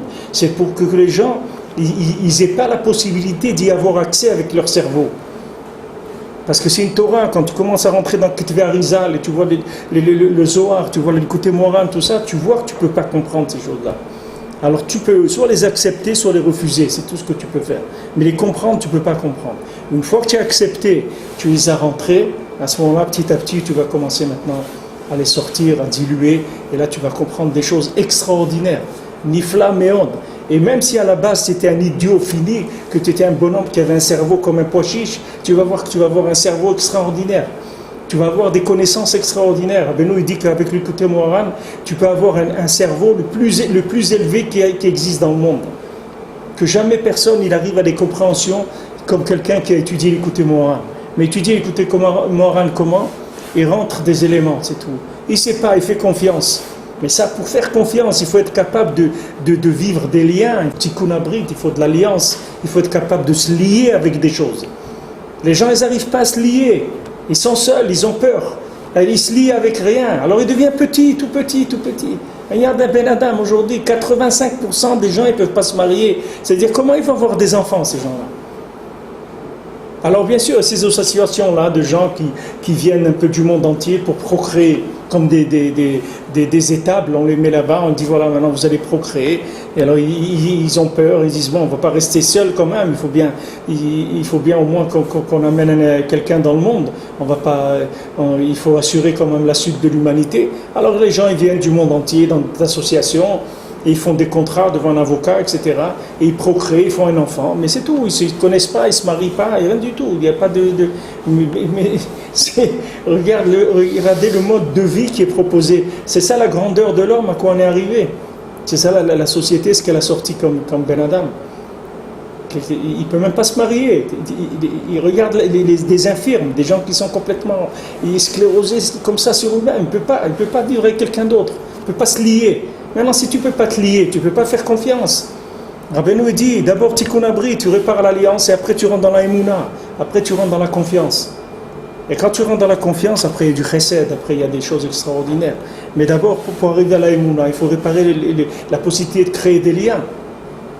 Quand tu crées des liens avec quelqu'un, après il y a la confiance qui vient. Et la confiance, c'est ça qui amène à la vie. C'est ça qui fait après qu'il y a la vie. Maintenant, si tu développes cette confiance-là, alors tu fais confiance à un tzaddik, tu commences pas à essayer de comprendre ce qu'il est en train de dire, parce que tu acceptes déjà que tu ne vas pas comprendre, comme tu es aujourd'hui. Mais après tu vas comprendre, mais tu vas comprendre avec machine arrière. Tu ne vas pas comprendre, tu vas comprendre en ruminant, pas au moment où tu vas manger. Au moment où tu vas manger, tu ne vas rien comprendre du tout. Parce que tu n'es pas au niveau de comprendre ça. Parce que ton cerveau, il va se faire en même temps que tu vas comprendre la chose. C'est comme ça que ton cerveau, il va se faire. C'est-à-dire, il va grandir et il va avoir la possibilité de traiter ces informations-là. Sinon, ça s'appelle tout matmet. C'est-à-dire, ce que tu apprends, ça te fige. Alors voilà, quelqu'un, il sait ça, il sait ça, il sait ça, il sait l'autre. Et maintenant, il en sait tellement qu'il est mort. C'est tout. C'est-à-dire, il ne peut plus communiquer avec personne, il ne peut parler avec personne. Il ne peut pas parler parce que le club, il devient de plus en plus serré. Avant, c'était un club d'étudiants, après, c'est devenu un club de professeurs, après, c'est devenu un club de docteurs et des trucs. Après, ils sont 5 dans le monde qui peuvent parler, c'est tout. C'est-à-dire qu'on ne peut pas parler avec quelqu'un, il s'assoit à côté de quelqu'un dans l'avion, on ne peut pas parler avec lui. C'est un idiot, alors que ce n'est pas vrai.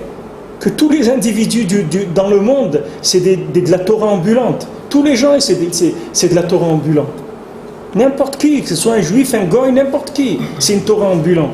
Mais pour ça, il faut avoir une ouverture d'esprit, il faut avoir confiance, il faut savoir faire des liens avec les individus.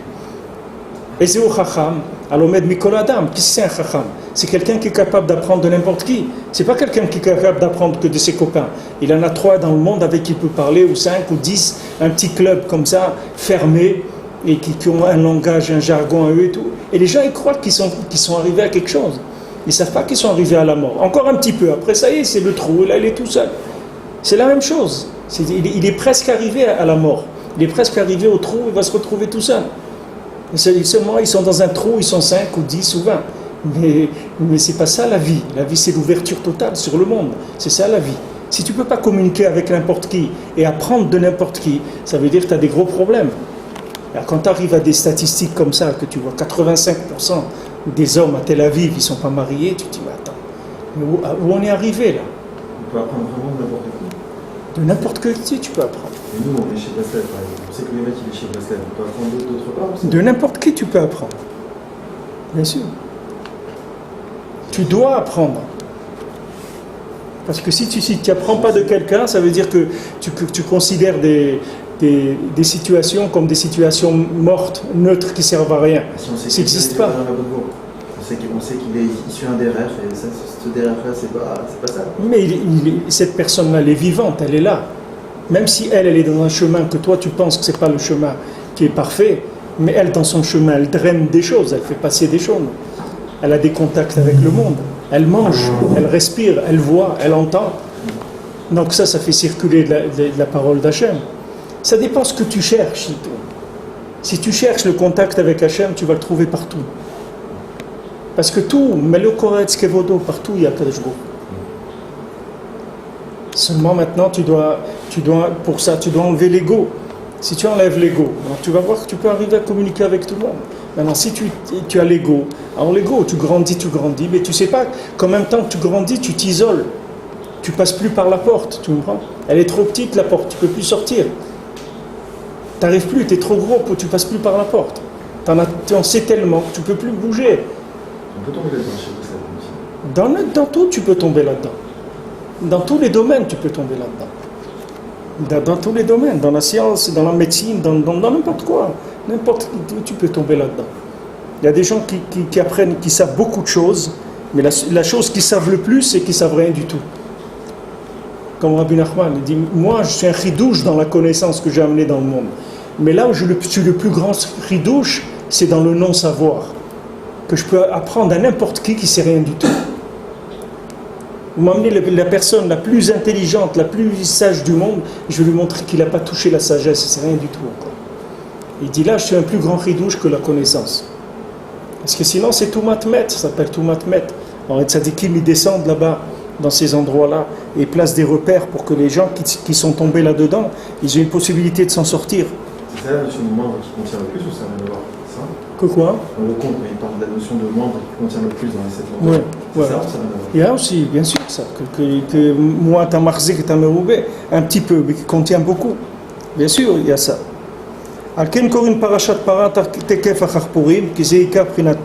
C'est pour ça qu'on lit la para Adouma tout de suite après Purim. Comme je vous ai dit tout à l'heure, on lit quoi? Qu'est-ce qu'on fait à Purim? À Purim, on doit boire pour annuler les repères du cerveau. C'est-à-dire, il faut que tu arrives à un moment que tu ne sais plus qu'est-ce qui est bien. C'est un man ou Mordechai?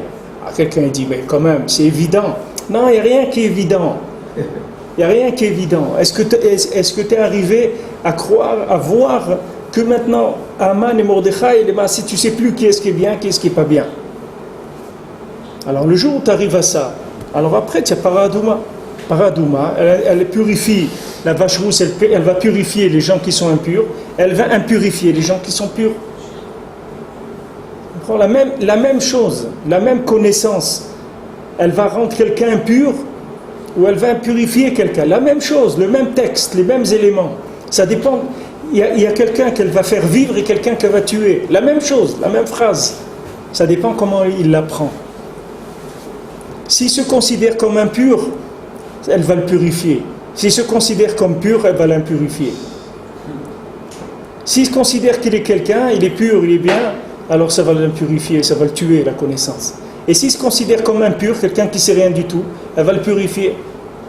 Elle va lui apprendre d'émettre le chemin, elle va lui montrer le chemin pour se rapprocher vers Hachem. À condition qu'il sache qu'il ne sait rien. Pour ça, il faut de la prière avant, il faut de la prière après, il faut de la prière pendant, il faut de la prière tout le temps. Demander à Kadosh Baruch Hu, sauve-moi que je ne me fasse pas attraper par la connaissance, que je ne m'imagine pas que je suis quelqu'un parce que j'ai compris quelque chose. Que ce que j'ai compris, c'est uniquement des moyens de me rapprocher d'Hachem, des chemins pour aller vers Hachem. Parce que je suis bloqué, j'ai des problèmes dans mes midot, j'ai des problèmes, voilà, où j'arrive pas à me marier, où j'arrive pas au shalom avec ma femme, où j'arrive pas à communiquer, où je m'énerve avec les gens, où je suis envieux, où je suis n'importe quoi, ou impatient, ou nerveux, tout ce que tu peux avoir comme problème, c'est parce que c'est ça que je dois arranger d'abord. J'étudie la Torah pour ça, je ne dis pas la Torah pour avoir des connaissances. J'étudie la Torah pour trouver mon chemin, comment arriver à m'en sortir, trouver de la lumière qui me fasse sortir de mon obscurité. Alors eux, les tzadikim, ils sont descendus dans les situations les plus basses qui existent et ils ont placé des repères pour que ceux qui vont descendre là-bas, ils vont trouver des moyens pour pouvoir s'en sortir, pour ne pas se décourager là où ils vont arriver. Zeprinat mevatlim Talmud Torah le Mikra Megillah Ulatsa Tamet Wachnasat Kala. Alors Yudzaïn dit Rabbi Nathan, c'est ce qui est écrit dans la Gemara Megillah, qu'on est mevatel le Talmud Torah. Pourquoi maintenant on ne mevatel Talmud Torah? C'est-à-dire si quelqu'un maintenant il a un moment d'étude de la Torah, alors s'il arrive le moment de lire la Megillah, il doit arrêter d'étudier. Et aussi pour enterrer quelqu'un, et aussi pour Achnasat Kala, pour aller chercher de l'argent ou chercher des vêtements ou pour le repas pour un mariage, pour les besoins d'un mariage. Qui a kol echad. C'est toutes ces trois choses-là, vous allez voir maintenant que c'est la même chose. C'est le même principe. Le lien de lire la Megillah, ou le lien d'enterrer quelqu'un, ou le lien de marier quelqu'un, c'est la même chose. C'est le même principe, ces trois choses-là. Ki mikra Megillah, zeprinat asagat nishma venaase, chez zeprinat purim. Parce que qu'est-ce que c'est maintenant Mikra Megillah? Megillah, c'est une histoire, d'accord? C'est-à-dire que c'est l'histoire dans laquelle Hachem il est caché, puisqu'il n'y a pas le nom d'Hachem dans la Megillah. Et quand tu lis la Megillah, c'est une histoire. Tu lis, tu crois que c'est une histoire. Mais cette Megillah, elle s'appelle Megalé, c'est-à-dire elle révèle des choses. Elle est faite pour révéler.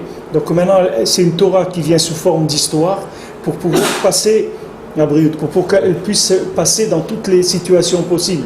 Parce que si elle venait sous un texte qui soit un texte compréhensible par la logique, elle serait bloquée dans une forme. Tu ne pourrais pas l'utiliser dans une autre forme. Tandis que la Megillah, tu peux l'utiliser pour plusieurs choses. C'est-à-dire que si tu sais lire la Megillah, tu vas comprendre dans la Megillah qu'est-ce que tu dois faire. Si maintenant tu te demandes, on te propose un travail, par exemple, dans un endroit ou dans un autre, tu ne sais pas lequel aller, dans la Megillah, tu vas trouver quel travail tu dois prendre. On va te dire explicitement, tu dois aller là-bas et pas là-bas. Elle dit, mais comment? La Megillah, ils ne l'ont pas écrit pour moi. C'est pas qu'ils ne l'ont pas écrit pour toi, c'est que toute ta vie entière, à toi, à tous les individus qu'il y a sur Terre, ils sont dans la Megillah. Tout ce qui va se passer dans le monde, c'est déjà écrit dans la Megillah. Parce que c'est un texte qui est souple. C'est pas un texte qui est figé. C'est pas un texte de compréhension, c'est un texte d'incompréhension. C'est un texte de connexion, c'est pas un texte de compréhension. C'est un texte d'ouverture sur les connexions avec l'infini. C'est pas un texte qui est figé par la connaissance. Quand un texte il est figé par la connaissance, il vient parler de ça, c'est tout. On sort pas, on dit hors sujet.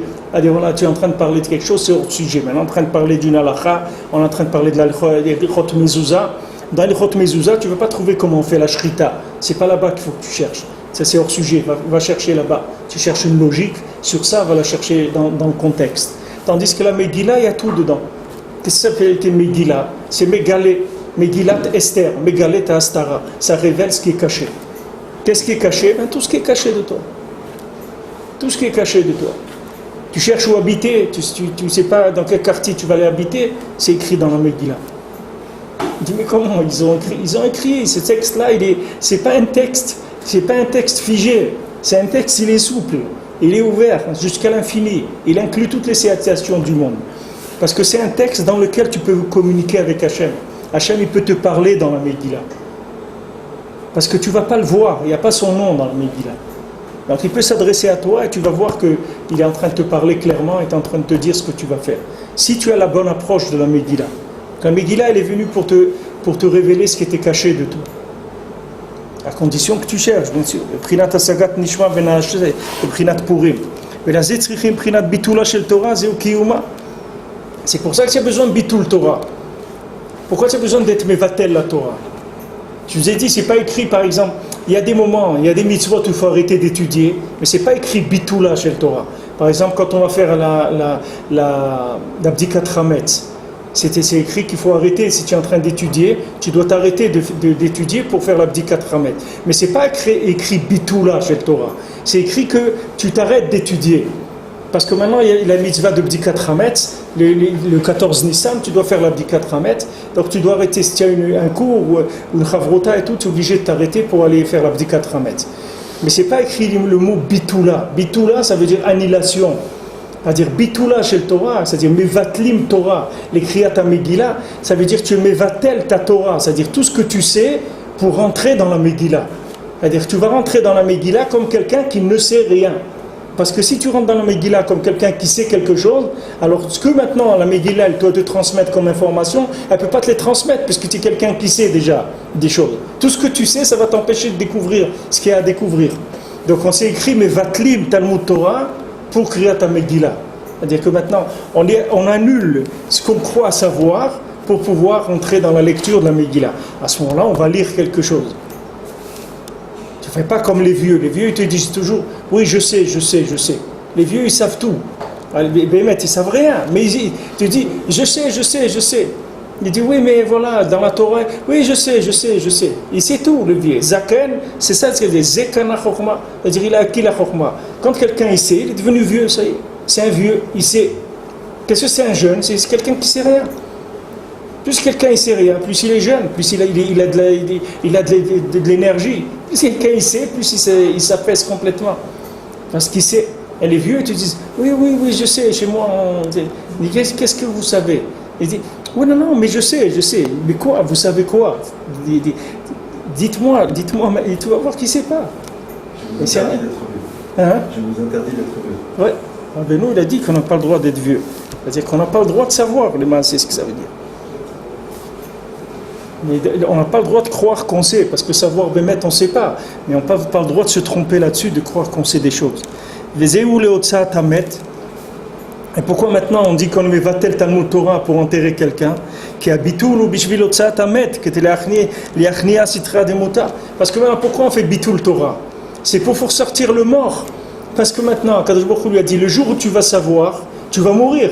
Donc maintenant, nous, on veut faire sortir le mort. On ne veut pas on veut prendre la connaissance sans la mort. On veut une connaissance, même pas qui nous tue. On veut une connaissance qui nous donne la vie, pas une connaissance qui nous tue. Alors maintenant, c'est ce qu'on fait Bitul Bimevatlim Talmud Torah, Leotsa Tamet. C'est-à-dire, pourquoi on Mevatel Talmud Torah? Pour faire sortir le mort. Mais vous voyez, même dans les mots, que ce n'est pas des mots, c'est des mots qui sont choisis. Pourquoi ils ont dit Otsa Tamet? Pourquoi ils n'ont pas dit Kvura? Pourquoi ils n'ont pas dit enterrement du mort? On dit pour faire sortir le mort. Qu'est-ce que ça veut dire sortir le mort? Ça veut dire que quoi? On va là où il est mort, on le fait sortir et ça y est. Qu'est-ce que ça veut dire sortir le mort? Ça veut dire l'enterrer, c'est ça ce que ça veut dire. Mais tu vois que le mot qu'ils ont employé Chazal, c'est pas les kvor et tamet. C'est pas écrit Mevatlim Talmud Torah, les kvura tamet. C'est écrit Mevatlim Talmud Torah, les otsa'a tamet, pour faire sortir le mort. Ça veut dire on te fait annuler ta connaissance pour faire sortir le mort. C'est-à-dire si tu veux faire sortir le mort, c'est-à-dire si tu veux prendre l'énergie qu'il y a dans la connaissance sans prendre la mort, il faut que tu l'annules, le Talmud Torah. C'est-à-dire que ce que tu as appris, il faut que tu l'annules tout de suite, en te disant c'est vrai, j'ai avancé, mais je n'ai pas compris encore. Ne dis jamais que tu as compris.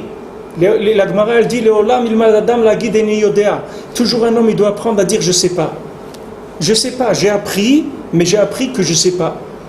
C'est ça que j'ai appris. On dit qu'est-ce que tu as appris aujourd'hui? Elle dit je ne sais pas. Elle dit qu'est-ce que ça veut dire tu ne sais pas? Il dit oui, je ne sais pas. Mais comment? Tu vas apprendre pour venir pour dire que tu ne sais pas? Mais il dit oui, mais le je ne sais pas d'aujourd'hui, il est plus profond que celui d'hier. Alors quelqu'un m'a demandé une fois, il m'a dit mais alors à quoi ça sert d'être très intelligent?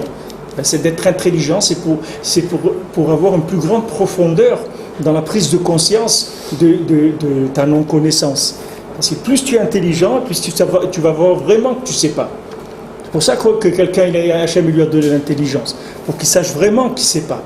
Et à ce moment-là, il va savoir beaucoup de choses, mais pas les savoir avec la mort. C'est-à-dire qu'on fait sortir le mort. On veut de la Torah, mais sans le côté mortel qu'il y a dans l'art de la connaissance du bien et du mal. Alors il dit voilà, Vatlim talot Torah, le Otsa Atamet, pour faire sortir le mort.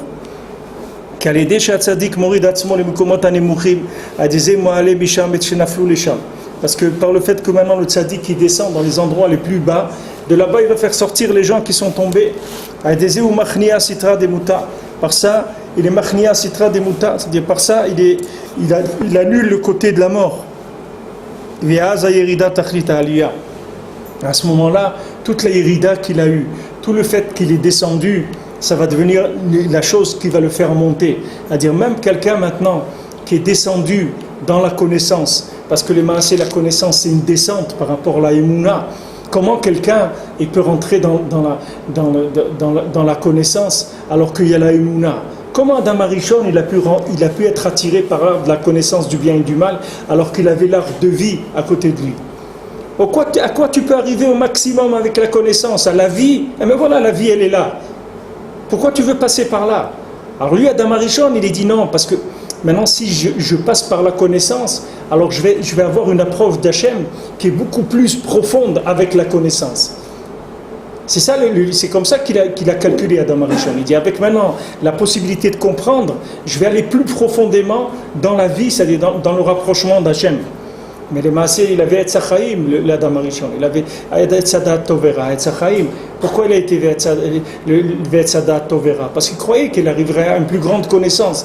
Mais les Maasé, qu'est-ce que le tzaddik fait? C'est qu'il te met des repères que même dans les endroits où tu vas rentrer dans la connaissance, tu vas faire tchouva après sur le fait que tu as dû aller vers de la connaissance. Tu vas faire tchouva sur ça. C'est-à-dire tu vas regretter que tu as utilisé la connaissance. Parce que si tu pouvais utiliser la vie directement, sans passer par la connaissance, ce serait un beaucoup plus grand niveau. Si tu es arrivé maintenant à te rapprocher d'Hachem par une confiance, sans avoir besoin de la connaissance, ce serait un beaucoup plus grand niveau. Maintenant, quand tu as utilisé la connaissance pour te rapprocher d'Hachem, après tu vas faire tchouva, après tu vas avoir honte, parce que tu vas dire comment j'ai pu utiliser la connaissance, la logique pour me rapprocher d'Hachem. Comment j'ai pu rentrer dans quelque chose comme ça, utiliser de la logique pour me rapprocher d'Hachem, alors que je pouvais lui faire confiance et rentrer chez lui directement. J'ai utilisé la logique, qui je suis moi, parce que la logique, ça veut dire que tu es comme un gardien qui est à l'entrée de trucs, qui te vérifie, qu'est-ce que vous avez dans votre sac, faites-moi voir ça, etc. Avant, vous pouvez rentrer. Mais qui tu es, toi, pour vérifier? Toi, tu vas vérifier si tu dois rentrer chez Hachem ou pas. Toi, tu vas vérifier si tu dois faire les mitzvot ou pas. Mais qui tu es pour vérifier? Pour qui tu te prends pour vérifier? Après, tu vas faire tchouva sur ça. Tu vas dire comment un jour j'ai utilisé la réflexion pour rentrer chez Hachem. Comment j'ai pu faire une chose pareille? C'est ça que le tzaddik il fait. Le tzaddik il met des repères dans des endroits qui sont des endroits de mort, où les gens ils descendent là-bas et ils peuvent rester complètement pris dans cette connaissance-là. Le tzaddik il met des repères pour que tu puisses sortir de ces endroits-là. Les Otsaat Amet, c'est-à-dire il te fait Bitul Torah pour que tu puisses sortir le mort, que tu ne restes pas avec le côté mortel qu'il y a dans la chose. À ce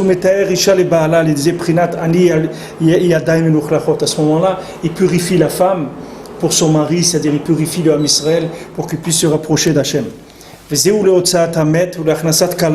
Et donc maintenant, quand tu as fait Otsaat Amet, maintenant tu peux faire Achnasat Kala, puisque maintenant tu as purifié la femme pour son mari, c'est-à-dire tu as purifié la Knesset Israël pour Akadosh Baruch Hu, tu as rendu l'homme apte à rentrer chez Hachem. C'est ça le mariage, c'est-à-dire que tu as rendu la femme et l'homme capables de s'unir maintenant. Parce que pour s'unir, il faut arriver à de la confiance. Tu ne vas pas t'unir avec la logique. Il n'y a aucun couple qui se fait avec de la logique. Ça n'existe pas les couples de logique. Ça existe des mariages de raison, mais c'est pas des couples on ne se marie pas avec de la raison. On se marie parce qu'il y a une inspiration, il y a une attirance qui se fait. On se marie avec de l'amour. Maintenant ça vient de quoi? De la confiance. S'il n'y a pas de la confiance, il n'y a pas de imoun, comment on va arriver à ça? Pour arriver à Khnasat Kala, tu dois passer d'abord par Bitula Shel Torah, tu dois passer par Megillah, par Megalé la Astara. Après, tu dois passer par Otsaat Hamet, c'est-à-dire que d'abord tu Megalé la Astara, tout ce qui est caché, tu le révèles. Maintenant, après, tu te débarrasses du côté mortel qu'il y a dans la logique. Et après, à ce moment-là, tu fais Khnasat Kala. À ce moment-là, tu peux te marier avec Hachem, c'est-à-dire tu peux te marier avec la Torah. Tu peux rentrer dans la Torah Behemet. C'est pas une Torah que tu prends avec froideur, à distance. C'est une Torah que tu vis. Maintenant, le vivant, tu vas voir que tu vas brasser des milliers de chidushim et de connaissances, etc. Mais tu vas les brasser, comme on dit, je vous ai dit, by the way, en passant comme ça. C'est pas parce que tu t'es figé quelque part. Souvent, des gens qui sont béhémètes, des talmidei chachamim, des gens qui connaissent bien la Torah et tout, et demandent à des gens, ils disent, mais comment tu sais toutes ces choses-là? D'où tu sais? On dit, mais je ne les sais pas, je les ai cueillis en passant. C'est pour ça que Rabbeinu, tous ces sfarim, il les a appris l'écouter Moran, l'écouter Tfilot, l'écouter. Parce que c'est en cueillant, c'est pas une usine qui s'est installée pour de la production. C'est de la cueillette. Comme quelqu'un il est sorti, il a cueilli des coquelicots, des trucs. Il est passé dans les jardins et il a vu de la chorma, il a cueilli des chidushim là, et des chidushim. Et il les a cueillis en passant. C'est pas qu'il s'est figé là-dedans. C'est pas du tout figé là-dedans. Alors regardez comment Rabbi Nathan, où il a rentré la Torah de Rabbeinu, regardez dans les mots, comment ça. Qui est-ce qui peut expliquer quelque chose comme ça? Qui est-ce qui peut voir quelque chose comme ça? Rabbi Nathan, comment il a vu tout ça? Rabbi Nathan, sauf il a connu Rabbeinu que 7 ans, c'est tout dans sa vie. Rabbi Nathan, il avait 22 ans, et quand il avait 29 ans, Rabbeinu, il est nistalek. Il a connu Rabbeinu 7 ans, c'est tout. En 7 ans, il a attrapé tout ce qu'il a attrapé, uniquement par le bitoul, par le fait qu'il a dit, je vais mettre ma connaissance de côté, et je vais rentrer, je vais fabriquer un cerveau avec les éléments que ce tzaddik-là, il va me donner. Et chaque mot que Rabbeinu disait, il a dit c'était une partie de cerveau, il s'est fabriqué un cerveau avec les paroles que le tzaddik lui a dites, et après, avec ça, il est arrivé à... Rabbi Nathan l'a dit sur lui-même, il lui dit, une fois il est arrivé à la gare, c'était des gares de carrosses où il y avait des chevaux comme ça, alors il est arrivé, et normalement quelqu'un devait venir le chercher pour l'accompagner là où il devait aller.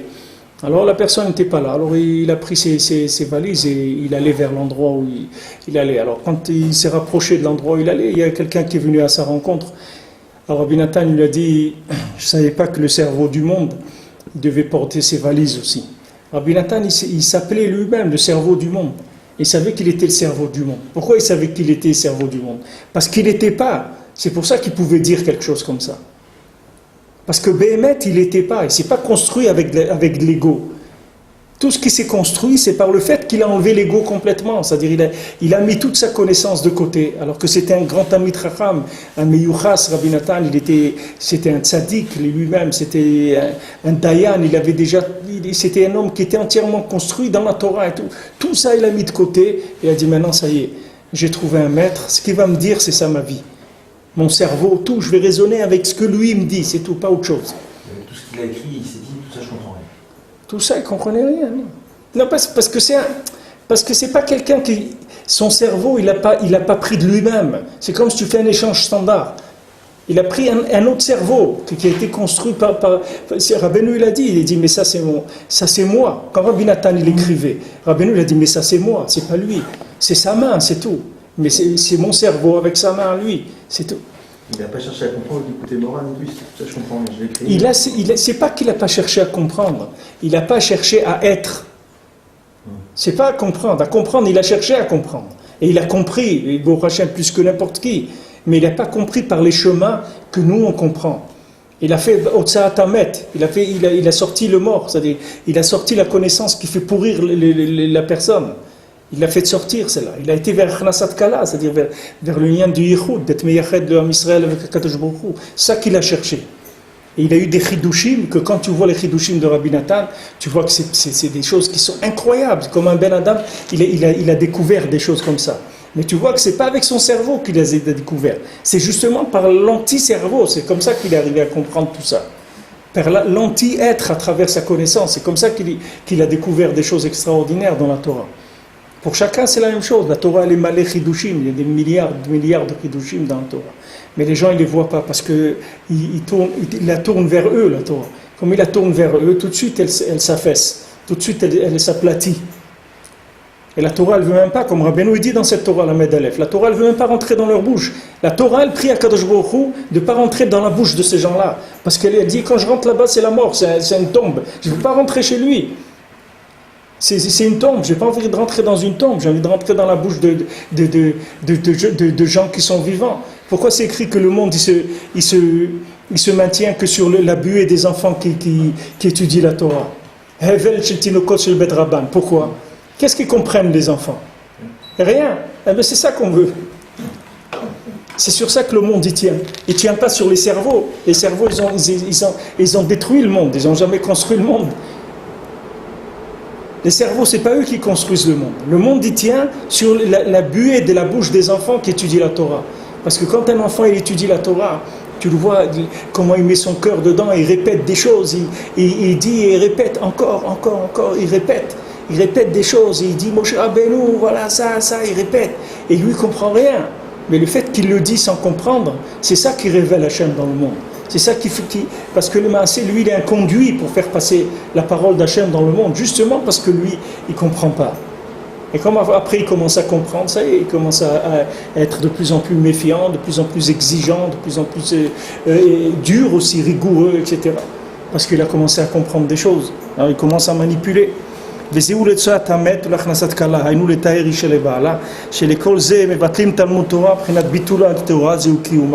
Donc pour tout ça, on fait bitula chez le Torah, zeu kiyuma, c'est-à-dire la Torah elle se maintient par le fait qu'on l'annule. Prinat yerida tachlit alaliya, c'est-à-dire qu'on descend, mais le but pourquoi on est descendu, c'est uniquement pour remonter. Prinat et lasot Hashem heferu toratecha, c'est-à-dire un moment où on va faire pour Hashem, on va retourner, inverser la Torah.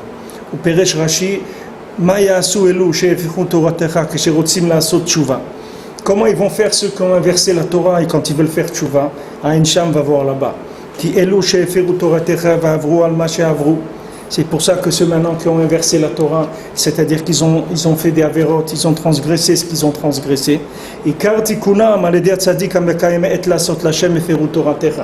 toute leur réparation, c'est par le fait que le tzaddik maintenant, lui, il a fait l'inverse de la Torah, c'est-à-dire il a inversé la Torah, c'est-à-dire il a annulé la Torah pour aller vers Otsat Hamet, pour aller vers Nasat Kala. C'est avec ça que c'est là, le tzaddik, c'est là où il va leur donner une chance à ces gens-là, que eux se sont impurifiés, mais Be'emet, eux qui sont rentrés dans l'impureté, Be'emet.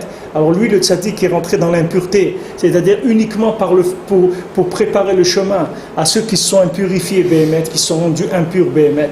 Et lui, qu'est-ce qu'il a fait? Tout le ignal qu'il a fait de Bitoula chez le Torah, qu'il a annulé son esprit, c'est uniquement pour faire sortir le mort et pour faire marier, pour permettre aux gens de se marier.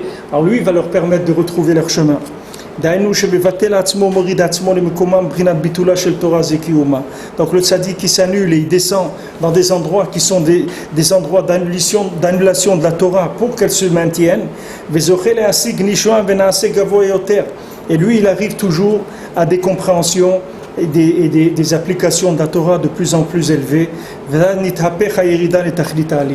À ce moment-là, chez lui, toutes les iridotes qu'il y a pour lui et pour le monde entier, elles s'inversent toutes en progrès. Et à ce moment-là, ce n'est pas uniquement que les avérotes, ça devient des choses sur lesquelles on a pardonné, etc.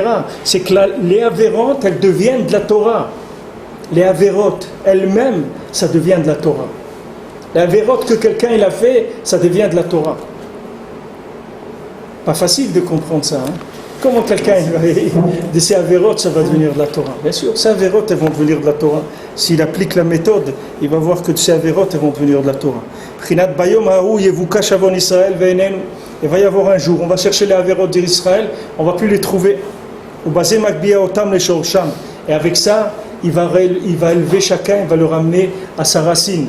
C'est-à-dire que le tzaddik, chacun, il va le ramener à son shoresh par le fait justement que quelqu'un il est descendu. C'est pour ça que maintenant qu'on est dans l'époque d'avant Mashiach, que les gens ils sont descendus très très bas, par le fait qu'ils sont descendus très très bas, c'est avec ça qu'ils vont monter très haut. Parce que maintenant, le fait qu'ils sont bas, ça va engager les tzaddikim Et Akadosh Baruch Hu, il va être obligé de faire descendre une Torah qui est très très élevée pour aller les sortir de là où ils sont. Là où ils sont, ils ont besoin d'une Torah très élevée pour monter. Avec une Torah qui est classique, ils ne vont pas arriver à sortir. Donc les Maaseh, qu'est-ce qui a fait descendre cette Torah dans le monde? C'est ces gens-là. Donc ces gens-là, les Avérotes qu'ils ont fait, c'est ça qui a fait amener cette Torah dans le monde. C'est par le fait qu'ils étaient en bas, c'est par le fait qu'ils étaient malades, c'est ça qui a permis de faire découvrir des nouveaux médicaments. Qu'est-ce qui a fait qu'il y a des grands médecins dans le monde? Parce qu'il y a des grands malades. S'il y avait pas si les gens étaient malades et pas malades, la médecine, ça n'existerait même pas.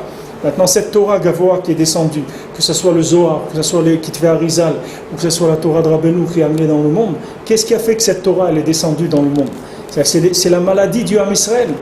Qu'est-ce qui a fait que Moshe Rabbeinu est venu dans le monde? C'est parce qu'il y avait le Ham Israël, il était en Égypte.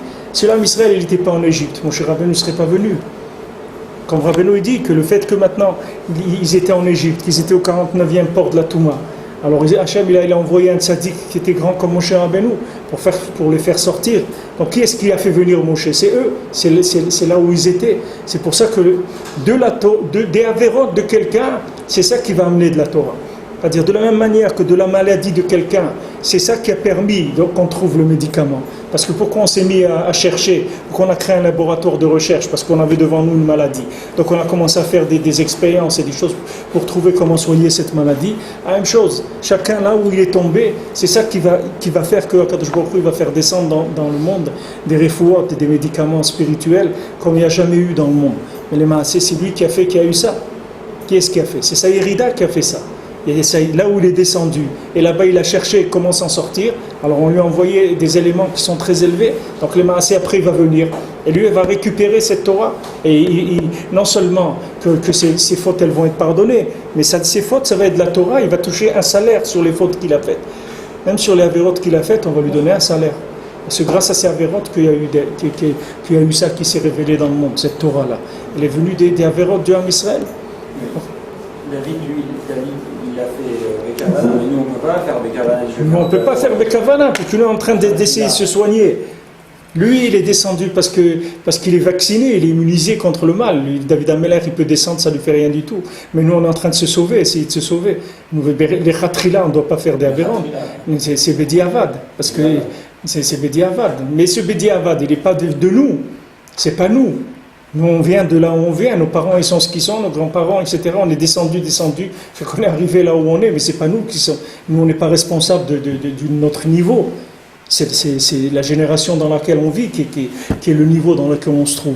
Mais là où on est responsable, nous, c'est de vouloir s'en sortir. Ça, notre responsabilité, c'est de chercher à s'en sortir. C'est là où.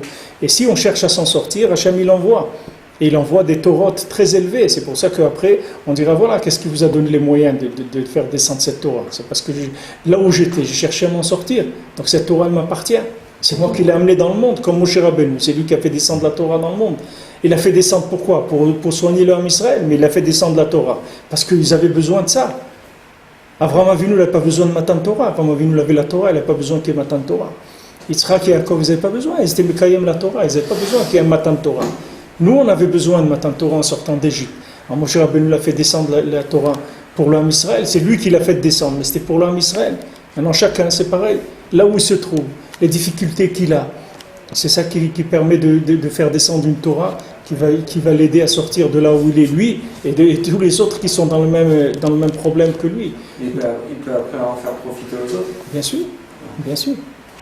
Et le but c'est ça, c'est pas que tous les autres ils vont passer dans le même. Après tu mets un panneau, et tu mets une signalisation. Attention, ici il y a un trou. C'est pas attendre que tous les gens ils tombent là-bas. Une fois que quelqu'un est tombé, et alors après il met un panneau. Attention, ici il y a un trou. Ça y est, la chose elle est réglée. Et pourtant, et même cette grande Torah, alors comme une côté morale, ça ne représente rien par rapport à ce qui existe réellement. Parce que c'est juste des choses qui sont cueillies comme ça. Bien sûr, par rapport à... Rabbeinu, il a dit, quand il a écouté l'écrit de l'écouté moral, Rabbeinu, il a dit, je ne peux pas descendre plus bas que ça. C'est le plus bas que je puisse enseigner. Je ne peux pas faire descendre ma Torah dans des notions plus basses que ça. C'est le plus bas que ce que Rabbeinu il comprenait. C'est le niveau le plus bas auquel il pouvait arriver.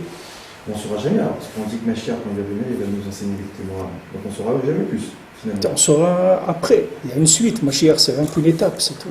Après, il y a Triatametim, il y a d'autres niveaux. Mashiach, c'est une étape, c'est tout. C'est pas une finalité, Mashiach. Après, il y a Triatametim. Triatametim, c'est Après, c'est d'autres compréhensions. Mais tout ça dépend des récipients que tu fais maintenant. C'est ça qui va te donner accès à ça. C'est pas... Après, on ne peut pas faire des récipients. C'est maintenant les récipients. Tout ce que tu as cherché maintenant, plus tu as cherché. Et bien, si tu étais capable de chercher toute ta vie sans trouver, alors tu arriverais à des niveaux extraordinaires après. Mais comme la plupart des gens, s'ils ne trouvent pas un peu, ils s'arrêtent, alors on est obligé de leur donner un petit peu. Et des fois beaucoup. Parce que les gens, ils ne peuvent pas chercher sans arrêt. Mais le but, ça serait de chercher sans arrêt. Au contraire, ce qu'on trouve, c'est ça qui nous empêche de chercher après. Quelqu'un, il a déjà trouvé, il n'y a que dans l'argent que les gens ne s'arrêtent pas. Parce qu'ils en ont beaucoup, ils en ont envie encore plus. Mais dans la chokma, tu vois que les gens, une fois qu'ils sont bien remplis, après ça, ils sont un petit peu blasés des choses. Si quelqu'un arrivait à chercher Behemet sans trouver, alors après il trouverait des choses qui étaient très très élevées. Hachem, il a fait comme ça le Olam. Bon, Hachem, qui nous a donné des tzadikim, qui ont pitié de nous, qui s'occupent de nous, qui nous envoient de la Torah pour nous sortir de là où on est. Sinon, comme on aurait fait, s'il n'y avait pas des tzadikim qui nous entourent de partout, qui nous encouragent sans arrêt, comment on aurait fait? Je peux poser une question? Vous pouvez poser, pas de problème. Si on sait qu'en cherchant à connaître, on ne trouvera pas, est-ce que ça ne suffit pas pour essayer de chercher à tout prix à connaître, en sachant qu'on ne comprendra pas? Non, ça ne suffit pas. C'est comme si tu dis, est-ce que quelqu'un il peut sauter? Alors on dit, est-ce que vous pouvez sauter 5 mètres? Il dit, oui, je peux. Il dit, ah, il peut. Attends, il faut qu'il saute. Qu'est-ce que je veux dire, il peut? Qu'est-ce que je veux dire, il peut? Si maintenant, vous savez qu'en cherchant, vous n'allez pas trouver. Pas trouver tout. D'accord, disons que vous savez qu'en cherchant, vous n'allez pas arriver à trouver. Mais vous n'avez pas le même résultat que celui qui a cherché et qui n'a pas trouvé. Parce que vous n'avez pas la profondeur de la chose. C'est comme quand vous voyez l'eau. Vous avez vu l'eau, mais vous ne savez pas combien il y a. Pour voir combien il y a, il faut rentrer dedans. Si vous mettez vos pieds dedans, vous allez voir, il y a 20 cm, il y a 10 mètres, il y a 20 mètres. Mais pour avoir la profondeur de la prise de conscience de l'ignorance, il faut rentrer dans la recherche. Plus vous allez chercher, et plus la conscience du non-savoir, elle va être immense. Et à ce moment-là, vous pouvez vous rapprocher des connaissances de l'infini, puisque l'infini, c'est le non-savoir, c'est pas savoir. Puisque dès que vous savez, ça devient fini. Mais moins vous savez, plus vous approchez de l'infini. Mais ça, c'est pas par l'ignorance pure de base, c'est par l'ignorance qui est une constatation de la recherche. Plus vous allez chercher, plus vous allez prendre conscience de la profondeur de l'ignorance, du non-savoir. Et à ce moment-là, vous commencez à vous approcher de notions qui sont très élevées par l'anti, toujours, par le non-savoir. C'est pas comme quelqu'un qui dit, bon, puisque maintenant, le but c'est de rien savoir, alors voilà, je suis arrivé, je sais rien. Ouais.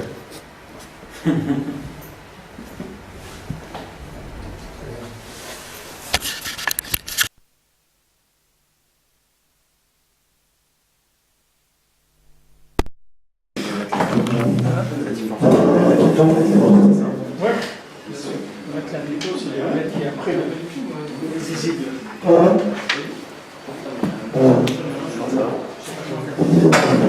Il y a un mois là. Je suis à Romain. Vous savez qu'elle est Sortie des mois. Ouais, je suis sorti des mois, mais le bus il a crevé là. Le bus, Ouais. Je suis venu en taxi, je vais sur la fin. il est convaincu au milieu de la route. J'étais dedans, je crois. Ils ont payé le taxi ou Non, ça c'était la Marquette, je quand même. Ah, t'inquiète, ça va. On va des boîtes. Ouais, non, le bus il a crevé quand même. C'était pour mettre. Incroyable. Ce que tu viens avec moi. Tu sais, là, après, il y aura un jour où les bus ils voudront plus prendre des bracelets. Il y a trop de problèmes quand on les amène. Et tu sais que les imprimeurs, c'est comme ça. Il y a des imprimeurs qui n'impriment plus les livres bracelets. Ils ont des problèmes. Ils ramassent toujours des problèmes. À chaque fois qu'ils impriment des livres, des problèmes. Ah ouais, les imprimeurs, ils impriment. Ils ont vu ça, maman. C'est plus de la Emouna, c'est les massés. C'est quelque chose d'évident.